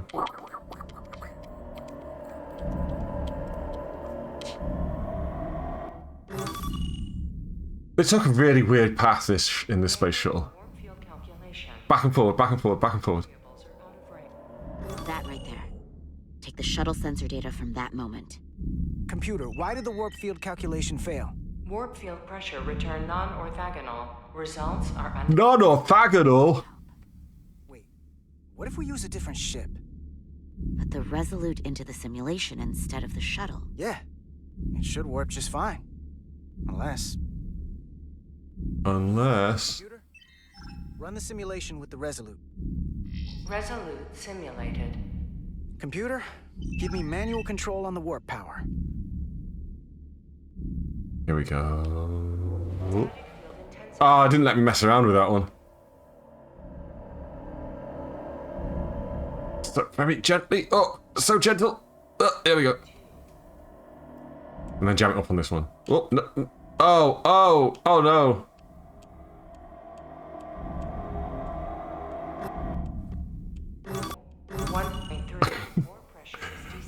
I had visions of me soft locking the game again. Warp field collapsed. Subspace variance is out of tolerance. Cochrane formula results are undefined. Bingo. What-o? The same moment when the shuttle failed to warp. What-o? Whatever happened to the shuttle just happened to us. The Resolute will not sustain warp. Uh-oh. We can't leave Hotari space.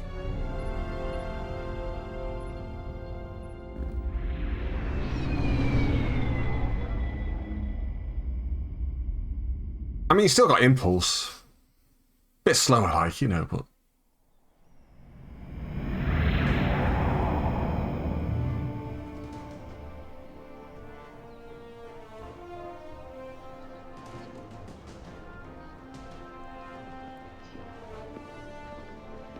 He managed to warp in all right.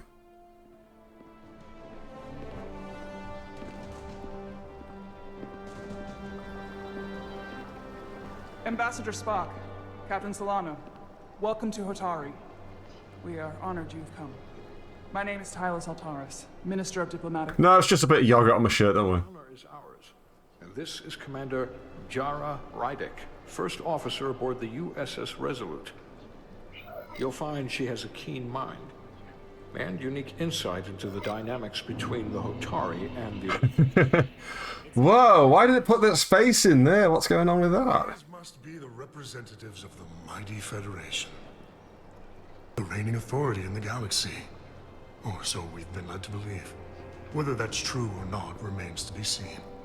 But, either way, we're grateful you've made the time to come to our little corner of the universe. And you are? This is Galvin, and this is Citron, the heroes of the revolt in the mines. Oh. What's that look about?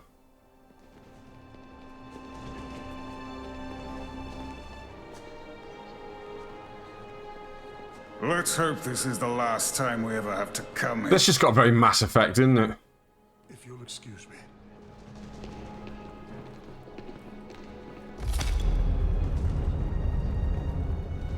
I think Space nerds. I think they got pocket protectors and everything. Arrogance from that guy.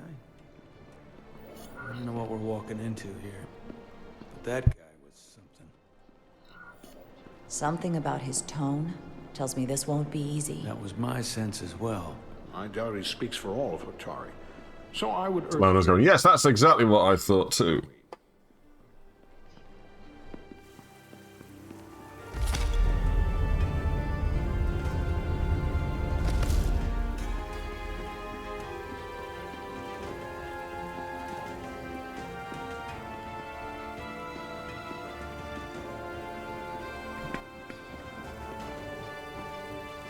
Nice throne.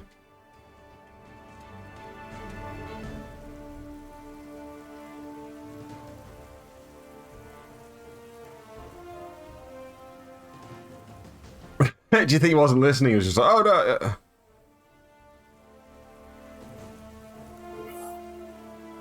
no. Show strength. No, show. I'm gonna show strength. They'll respect that. Oh. We are supposed to stay neutral. No, I think this game looks amazing.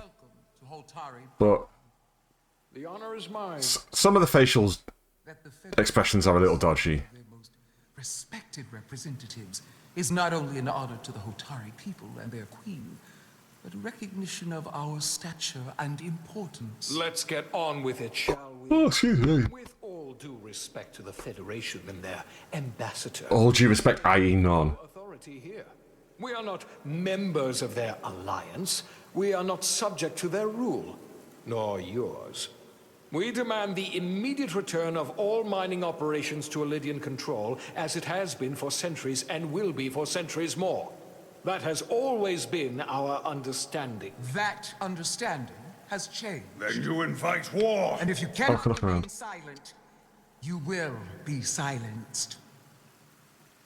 But his point is well taken. What is the Federation's interest in this matter? Perhaps you would have us trade one oppressor for another? Oh. The Federation remains neutral. Our only interest is the peaceful resolution of this conflict. Yeah, it's from this year. From a few months ago. Like March or something. Saying this wouldn't be easy was an understatement. I thought they wanted us here. Was there something you wanted to say, Captain? Oh, no. My apologies. And what about the Kobliad? She has a name. Speak for herself, can't she? Then let her.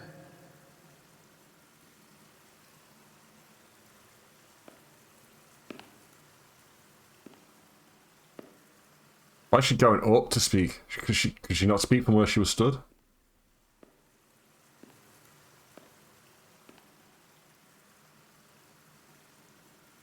They love the depth of field effects in this game.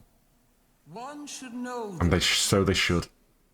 what you might be somewhere else is not what you are here. Which is standing before a queen. And a queen deserves respect. A bow is not too much to ask. Is Hotari Prime heart of the Hotari system? I'm gonna be an ass to her. My name is Commander Jara Rydek, Your Majesty. I prefer to be called by my name, not my species. Then I suppose that makes us even. Commander Rydek. You are Kobliad. Your people suffered brutal treatment at the hands of the Cardassians. No, that's the Bajorans. I'm sure the Kobliad as well, but Not unlike how we have... it would be funny though if she was mistaking the Kobliad for the Bajorans and doing a bit of a space racism. Rusty, hello. Remember, it was the Hotari who attacked us. Hundreds of innocent Illyrians were slaughtered without mercy in those mines. The blood is on their hands, not ours. Quiet! It's very dramatic, isn't it? If after all the Kobliad suffered, you finally had the chance to right that wrong, to get out from under their control, would you take it? Or would you negotiate a peace?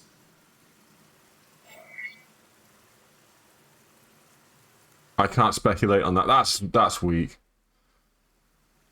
Oh, I'll go on then. If the opportunity presented itself, and I wish that it had, more than you can know, then I would right the wrong without hesitation. For the sake of the Kobliad, we suffered enough. Of course you would. It would be foolish to do otherwise. I love the echo effect as well on the voice. Powerful, most advanced alliance in the galaxy. It's widely known we have... It's a very convincing Hall effect. ...in our minds. And it's in your interest to secure a steady supply. Your Majesty, if I may. Ambassador Spock would have us believe you're here as a neutral party in the interest of peace. So why are you really here? I want the truth, not your Federation rhetoric. I'm sorry, Your Majesty, but it's really not my place to say what the Federation's I'm being a coward on this one. You are their representative. I am. But Ambassador Spock is better suited to address your concerns. What they haven't said, but cannot deny, is a Neutral. The dilithium trade would not and will no longer exist without a Lydian involvement. I feel like I chose the wrong option there. For the benefit of everyone, especially the Hotari.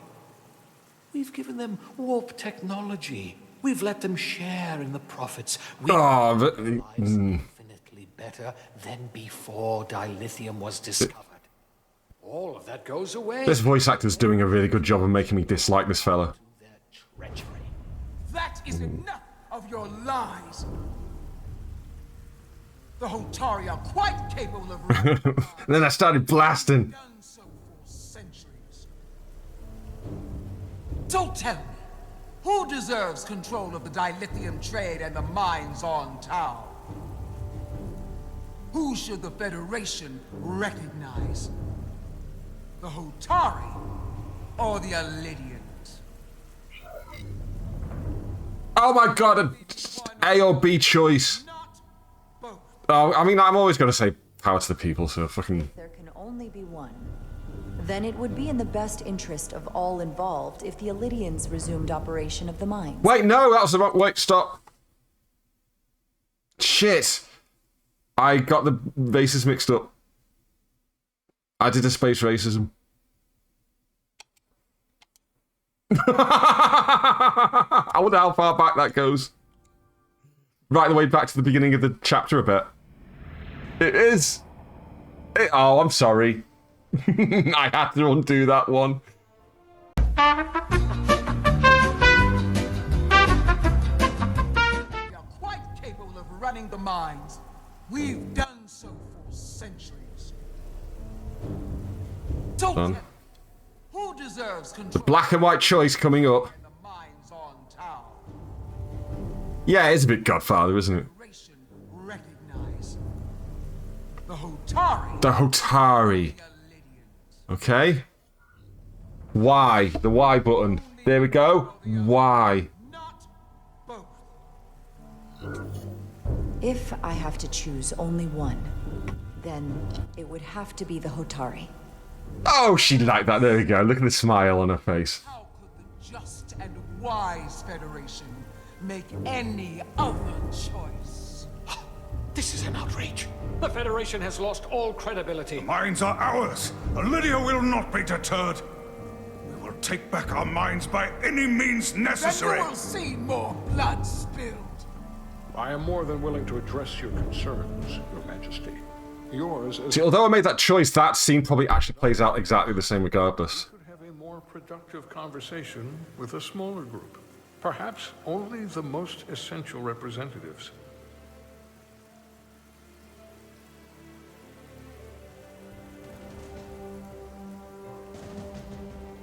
But she has to give in to Spock because she knows how respected he is.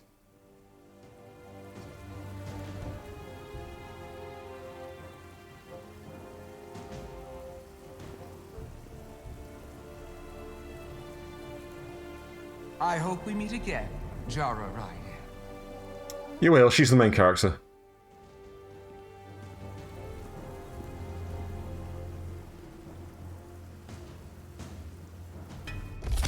Oh, that look. Spock and I will cover everything on the diplomatic front. You make nice with the locals and see if you can get some answers. We need to find out why the Hotari are so willing to risk... We'll have to explore the Citadel now. What happened in those mines?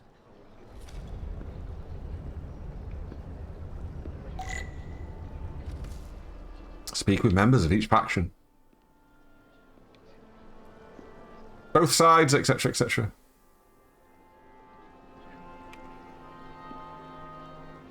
Oh, look at the little fountain thing.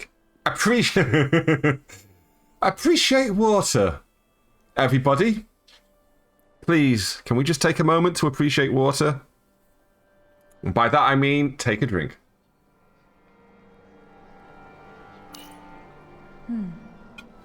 Hydrate everyone, please. Thank you. Appreciate water.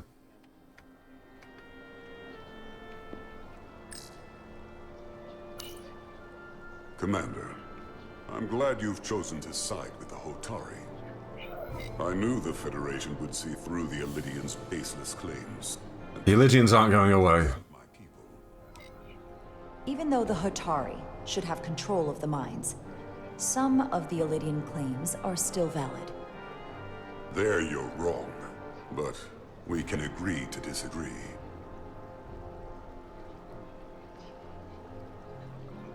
I assume you were there the day the mine... Oh, I'll bet you do, Has.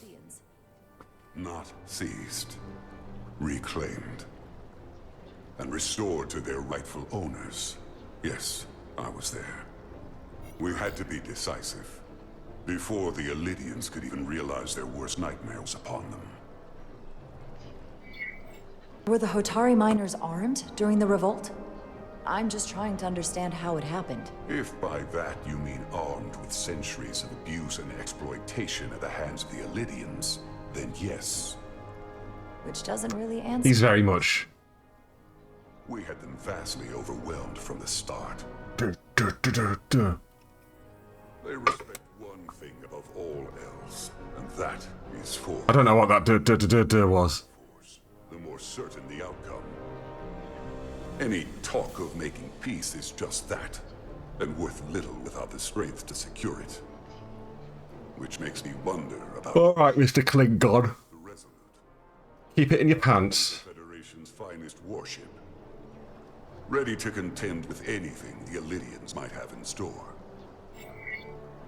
Or is that not true? Maybe I've misjudged it. I wouldn't say state-of-the-art, but the Resolute is plenty capable and can hold its own against just about anything. Let's hope so. It's no California class starship though, is it? You know.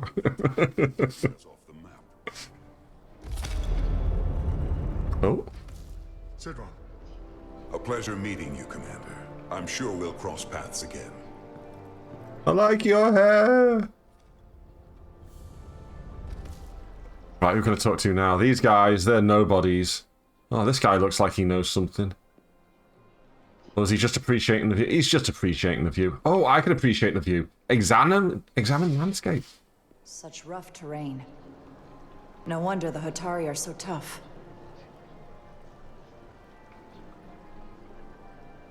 I said, no wonder the Hotari are so tough. Okay. Imagine the crew. Now I want a lower decks game like I want a lower decks game like this now. just send the Cerritos into like some really shitty mission. Commander Rydek, I'm encouraged to see the Federation supporting me. Jim, we can skip that bit. What might happen without your help? I'm glad to hear that. I'm glad to hear it. Well, what's with that music? I just hope you're not the only one who feels that way. I apologize for that. These are unusual times, to say the least. Much is changing. I saw you speaking with Sidron, our national hero. I'm curious, what did he say? He seems to be of the opinion that negotiating for peace is a waste of time. Because force is the only blunt instrument he understands. He's a miner, not a diplomat. Indeed. That was made very clear. For the first time in our history, the Hotari have the upper hand. We see ourselves as strong instead of downtrodden. New voices have risen up. Old voices shouted down. Do you know, I've not watched Farscape in a long, long time, so I couldn't tell you. They have the Queen's ear. Better or worse, depending on your perspective. I get the sense you don't exactly trust them.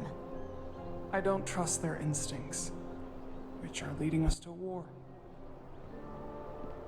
My fear has been that the Elydians will launch an attack and crush us. You've seen their starship, no doubt. Hard to miss.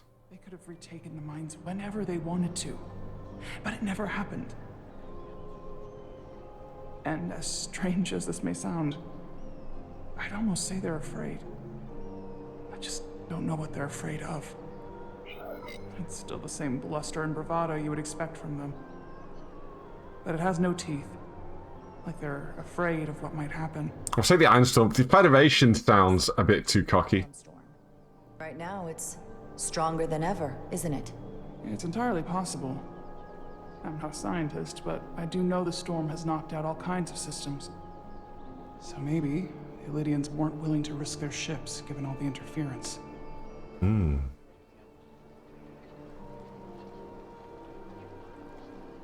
Since the day of the revolt, Galvin has seized control of the mines and restricted all access. No one's allowed without his personal... Whoa! They've taken over a section of the palace with just as much secrecy and security. It could be something they brought back from the mines. I've made inquiries, but everyone pretends it doesn't exist. Are you sure of this? They're hiding something. Are you sure of this? It's been the talk of the palace since the day of the revolt. How can we know? This is though Tari's going, don't tell her about that shit. Oh. Do you think you can find out what they're hiding? I need to see proof of something before I can make my case to the Federation. I can try, but even if I found it, I might not know what to make of it. Take this. You can use it to capture whatever you find, and then send it to me. Good, okay, good. Thank you. I will let you know what I find. And I look forward to our meeting again. I like her. She seems alright. You know? Yes! Vera, it did feel like that for a second, didn't it? Speaking with the Hotari this whole time. I figured in the interest of fairness, I should offer another perspective. His nose looks like a blue dick. I'm probably not telling you anything you don't already. With tiny balls. These negotiations rely on the Federation's neutrality. As does any hope you might have for a supply of dilithium. The Hotari escapes me. Without Elydian involvement, there is no dilithium trade. But clearly, you weren't aware. I'm gonna bullshit him. Are and will remain completely neutral. Our only interest is the Jim, is this like a fetish of yours or something? Do you just want to spit in people's faces? Of course, the question is, at what price? Major Solid Arminta, Special Attaché, Elydian Armed Forces. Pleasure to meet you, Commander. I have my issues with the Hotari, but I have to give them some credit. They know how to seize an opportunity. Inciting an uprising the same day as a massive, once-in-a-lifetime ion storm. Our assumption was that this storm was just an anomaly. Yes, a very convenient anomaly. At least that was what we were told. Of course, I wasn't there. But who am I to say otherwise? Be straight with it. Oh, I've got an ad coming up in a minute, sorry. Anyone who's not subscribed, you're going to get an ad for 3 minutes. The story is that it was the storm that enabled the revolt. How else to have... You love to go on Tories, hell yeah. Organized miners seize control of an entire moon, much less thousands of mines. But I've talked to people who were there. They tell a different story. They Don Dick knows, tell us. to have escaped with their lives. That it was more than just the storm. That somehow the miners were able to harness the energy from the storm. Oh yeah. I know it sounds crazy. I'm not even sure I believe it myself. But that's what they said. You said the It would make a great public. Yeah, Goblin Tory. except for the part about weaponizing ion storms. If you'll excuse me, Commander. You know? That. Report your findings. So that was definitely all of them, was it? Can I appreciate any more water?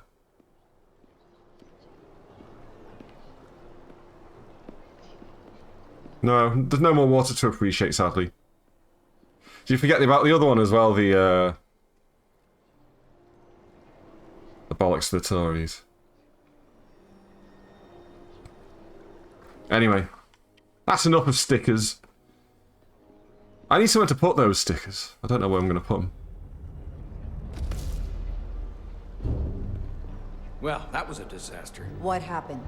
The Hotari refused to concede anything, so the Elydians stormed out. The Hotari did not invite us here as peacekeepers. No shit. I hope your efforts were more fruitful than ours.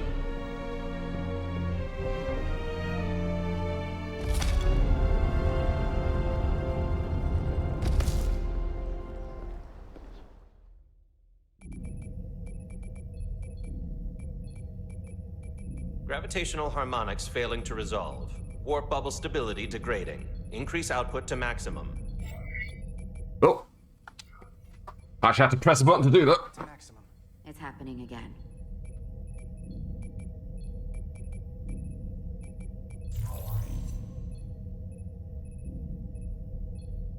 It is evident that presently the Resolute cannot achieve warp propulsion. Since our diagnostics... Gosh, the hum of the warp engine is so relaxing. The problem appears to be the fabric of space itself. Space itself? Space itself. You're saying something about this region of space prevents warp travel? Prevents it, or can't sustain it. However improbable, that appears to be the case. We need to know more.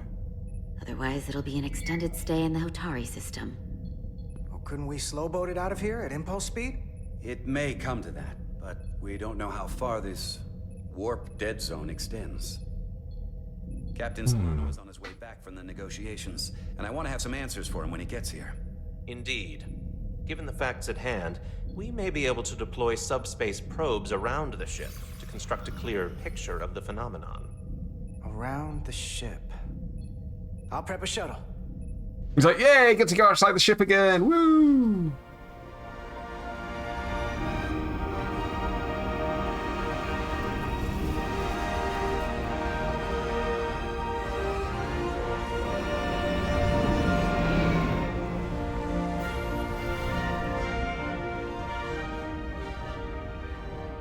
I'm setting up a waypoint at a distance roughly corresponding to the edge of our warp field.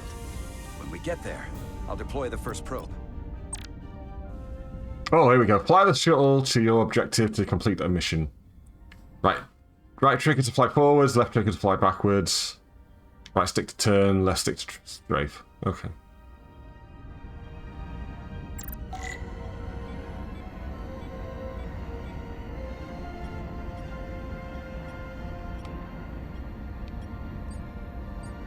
Let's not hit the nacelle. That would be bad. Commander Westbrook, the Resolute systems are calibrated to receive the probe's readings. We are standing by to reproduce the warp. Bleep, bleep, bleep, bleep. Don't hit any rockets. No! You're putting pressure on me! We'll be in position shortly. And, Mr. Diaz, do take care in piloting the shuttlecraft. Let's wait for this rock to pass. To indulge in the human penchant for joyriding. Joyriding? Chovok probably isn't such a Hell yeah. to work for, huh? Joyride. Take it easy. I don't take it personally. I just don't take it personally. At least I try not to. Oh, it looks like the ads are over. Hello, welcome back. Sure answer. Shows a positive attitude on your part. Remind me of it when I start complaining to you about the ship's new first officer.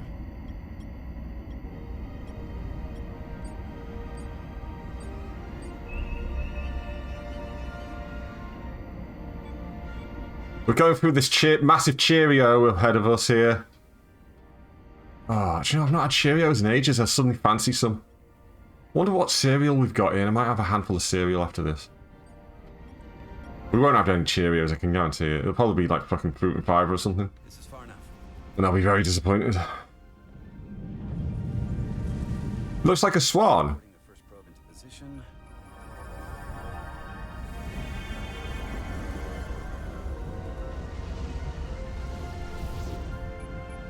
Westbrook here. You can't tell me, Vera, you've not craved a handful of Cheerios at midnight on a Sunday.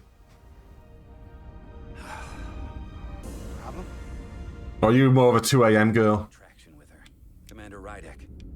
She rejected my You can plan tell. to fight her pulse against the storm surge. She didn't listen to me when you were out on the hull and I was trying to make it safer for you. I'm not saying there's anything wrong with the new XO. I'm sure. I don't like chip. Well, whatever your If we don't see eye to eye, flipping cereal of choices, then, for crying out loud. you know that. And it's hard to figure out why she'd be the one Solano chose instead of, well, one of us. I've heard some good things. You should at least give her a chance. I'll take that under advice. We watched you last night at 2 a.m. I'm always watching you. Oh, Honey Nut Cheerio. Yeah. Whoa. Hello, what was that? Whoa. All right, that is definitely a problem with the fabric of space. We need to get another probe out there.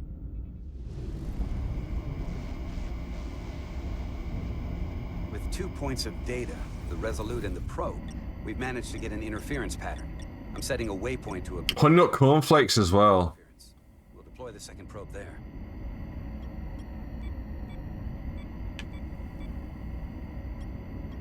Listen, I think Honey Nut Cheerios are superior though, I think, actually.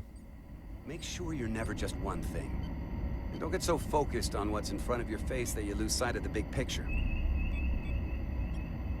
Before Rydek showed up, the captain pulled me into his ready room and told me he didn't think I had the people skills to be first officer. No, well, you do come across as a bit of a dickhead, if I'm going to be honest. I mean, if he'd said that about Chovok, sure. I appreciate the advice, Commander. I'll make sure I keep my options open. I don't need to tell you how to operate. You're already well on your way. You're a capable engineer. You're good in the field. Keep up the good work, and who knows? A solid jack of all departments like you could be Commander-in-Chief of Starfleet one day. Hell, Admiral Jellicoe started as a shuttle pilot. Can you get me a promotion? So put me up for promotion. I'm ready for my next challenge. Well, I think you're going to have to prove that to your boss, Chovok, first. Oh, that's true. Who has to put you up for consideration. If I were first officer, it would be different. Well, then I'll just have to change Commander Chovok's mind. I'll work hard and better, and he won't be able to ignore it. You've got grit. I'll give you that. Yeah, grit. Gritty grits. I'm gritting everywhere.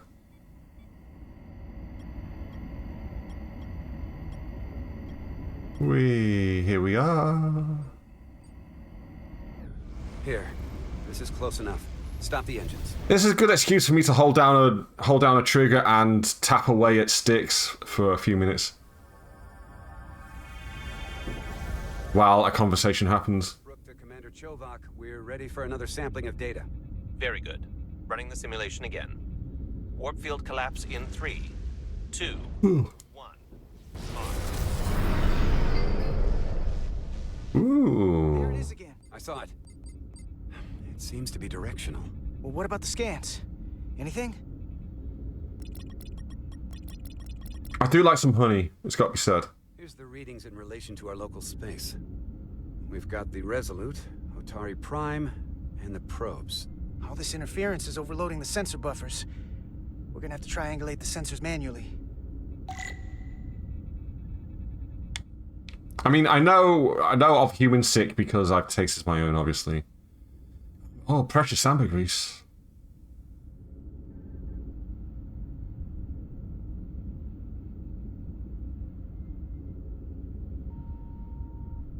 Oh, hello. What's all this? We got something. These markers indicate peaks in the gravimetric interference patterns. You've not eaten ambergris? No, I imagine you wouldn't have.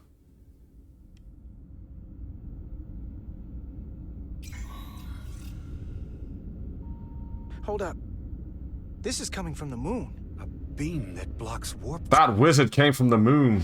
Someone is doing this intentionally. I don't know how they're doing it. This is like nothing I've ever seen. Why would they be doing this? We came here to help these people.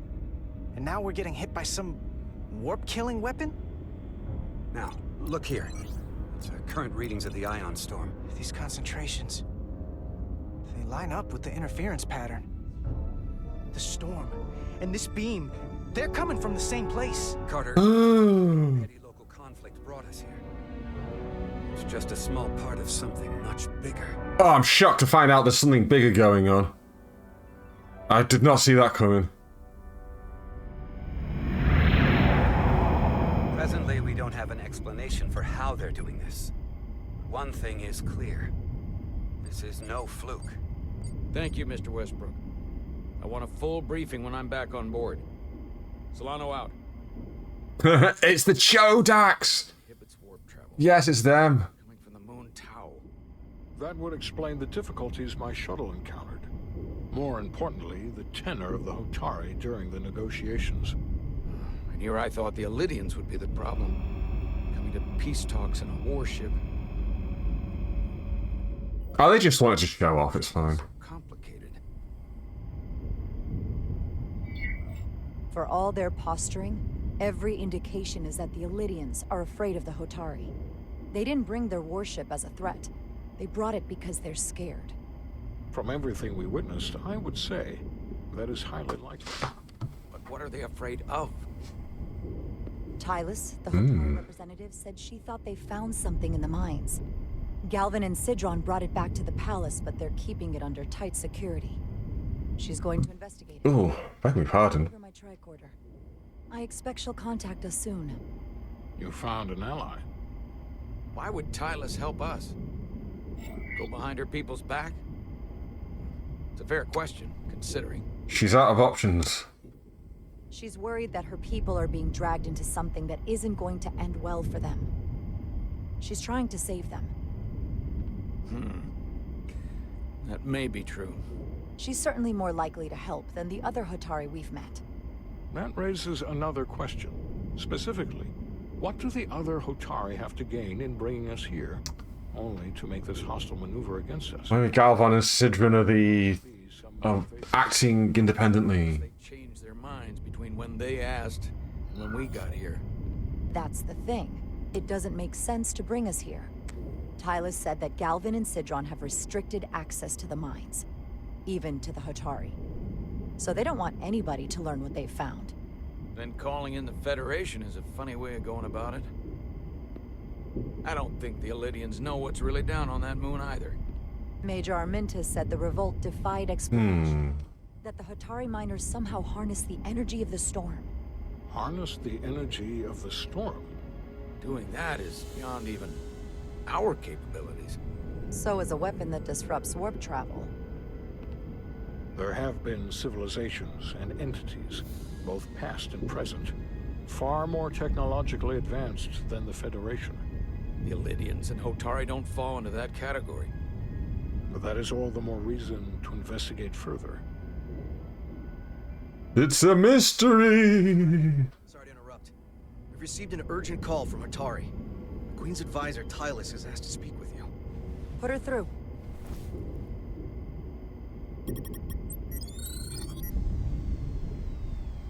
Galvin and Citron are still with the Queen. I've enlisted help to gain access to the room. I love these holographic screens they've got nowadays.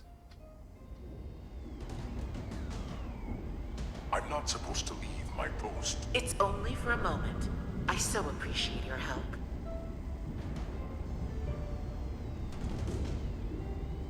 She's legging it. I found something. I'm sending you a scan.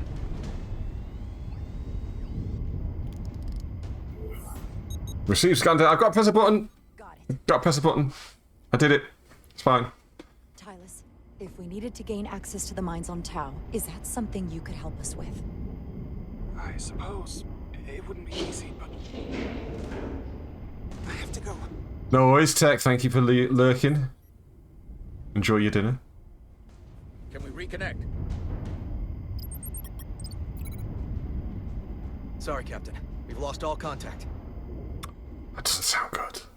We can only hope she escaped without harm. We can only hope.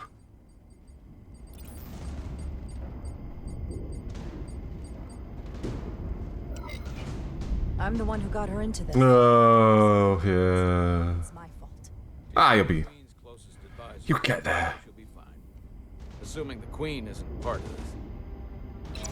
Let's see the scan of whatever the hell that was. I found the eating less, exercising more diet did a great deal of good for me. Tylus suspects this came from the mines on Tau.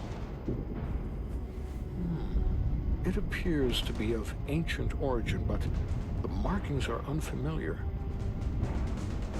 We can run a full analysis when we get Oh, it seems to be of ancient origin.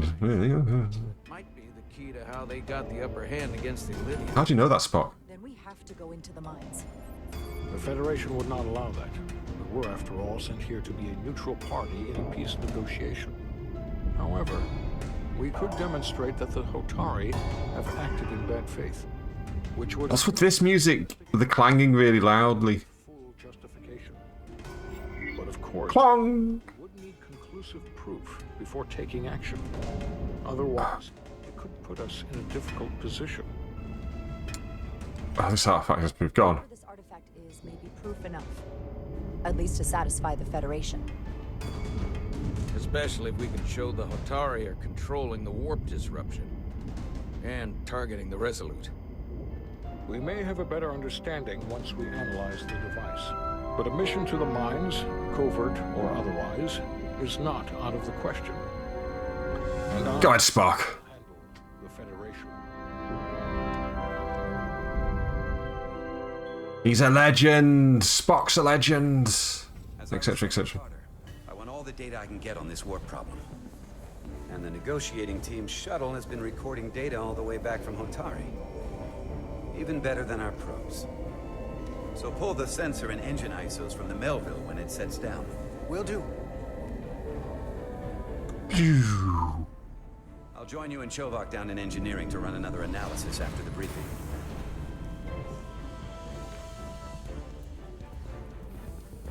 I didn't like this warp problem when we thought it was some astronomical anomaly. And I like it a hell of a lot less now that we know someone is doing it to us.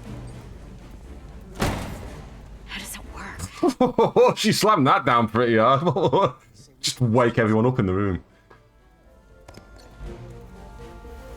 Took some damage on the way.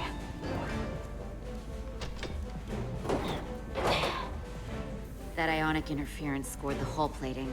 Might be some micro welds. Let's try pulling together. All right. 3, 2, 1. It won't budge. Gotta be the storm damage. we need to... Welcome back. Any excitement during the service?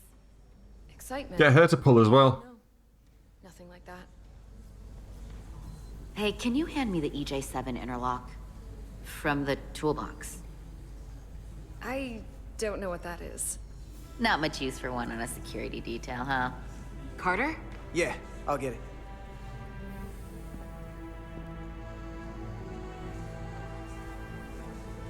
What was that look about?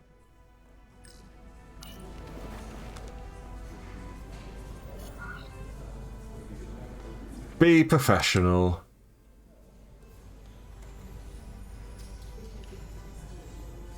Okay, I'll apply pressure while you decouple the panel. The facial expressions are pretty difficult to read for me. I don't know about anyone else.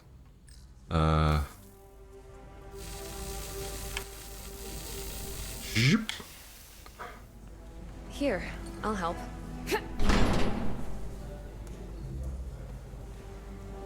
There is a slight mannequin feel to all these characters. We've got this. I know, because it'll be a limited budget and all that, you know. Thanks for the hand.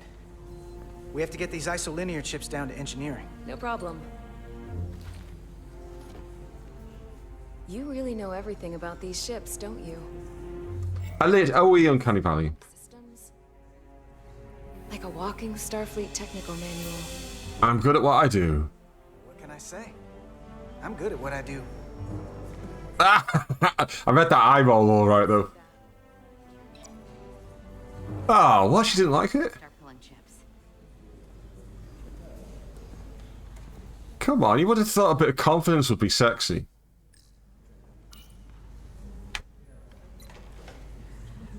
Oh, there we go. Isolinear chips again.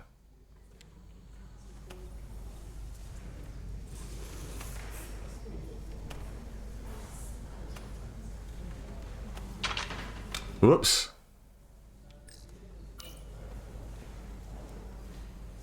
Dun dun dun. Some kind of crystal formation? Here we go.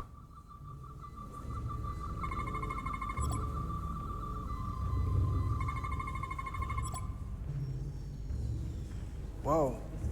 This substance is a quantized spin crystallization of hydrogen, carbon, and lithium.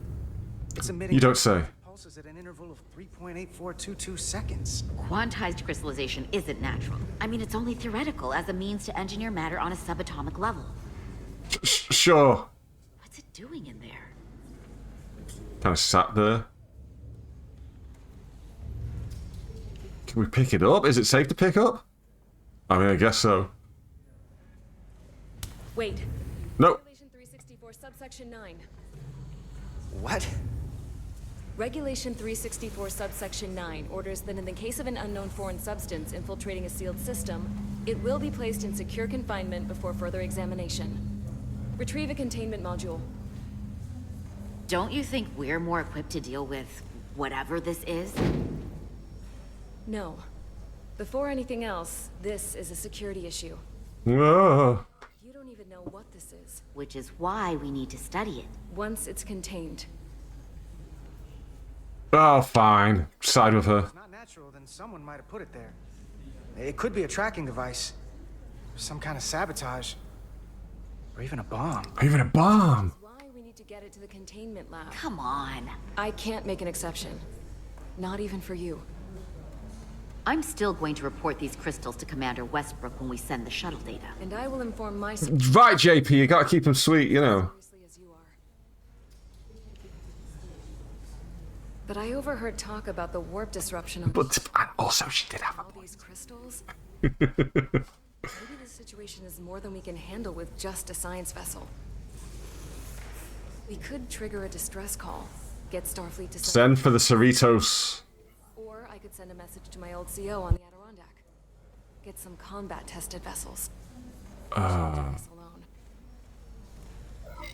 Go on, let's be rebellious. Lower deck rebelliousness. Do it without getting in trouble. I'll find a way. Be very careful. See, she looked. Trill lady there looked like she didn't like the sound of that, but earlier on she was going on about being cogs in a machine, and now she's all like, Get this to the containment lab.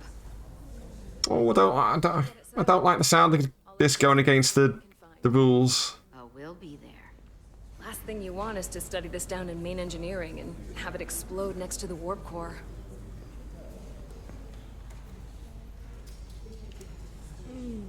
Oh, there's another Robo kiss. Can't have that. For a second, I thought she'd gone cold on you. Like A little smoochy smooch. Mwah, mwah, mwah, mwah, mwah. But I guess this whole situation has her spooked. Maybe she knows more than us? Or it's because this is all happening so fast? You did seem off. But she usually doesn't scare easy. Yeah, there was something a little off about her. Like that talk about sending a distress call? That was pretty out there. Although, you didn't seem to think so. Ugh. She was probably just thinking... Listen, I'm trying to bang her, alright? God, please. Has enough complications. Thought you'd understand. Now, we'll get through it. You, me, and Miranda too. You, me, and Miranda makes 3. Commander Rydek was able to work behind the scenes during the Oh, do you think she planted it? No. I'm not sure about that. from the Hotari delegation named Tylus. She mentioned an unusual artifact of unknown origin being held under tight security within the Hotari Palace, which she believes came from the mines on Tau. Now, I'm cold again now. I'm going to have to put my hoodie back on. and to the I war. took it for you earlier and now I'm putting it back on. I do apologise. Commander Rydek, if you want to take it from here. Of course. Tylus managed to infiltrate the heavily guarded location within the palace and sent us these scans. Oh dear, and now I'm struggling to do so. It appears to be some sort of control panel, possibly connected to the warp disruption weapon, originating on Tau. Of particular interest is this symbol, which we couldn't identify the origin of.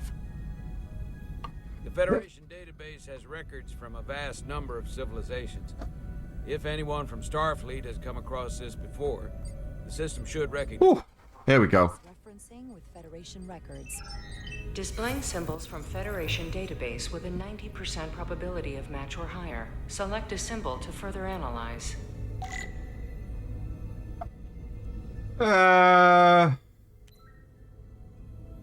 It's not the Klingon one.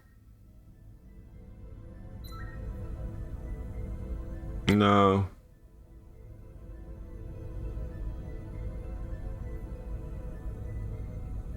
Yes, that one.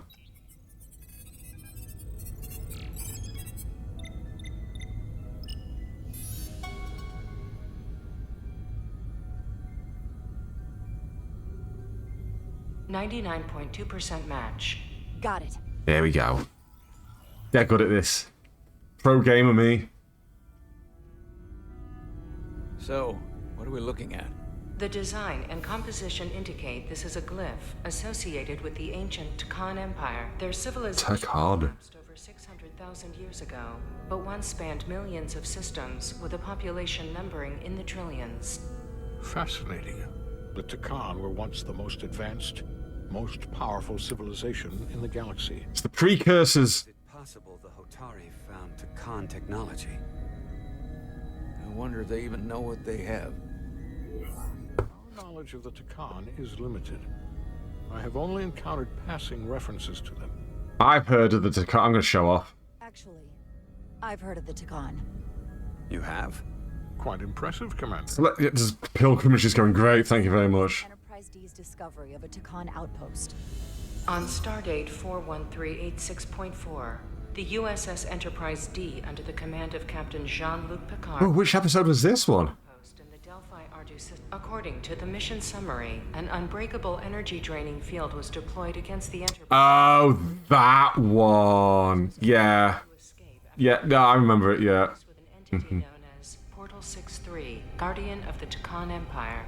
Unbreakable energy draining field. Yeah, I remember that. And they had the Ferengi had the whips. What else is there? There's a lot here.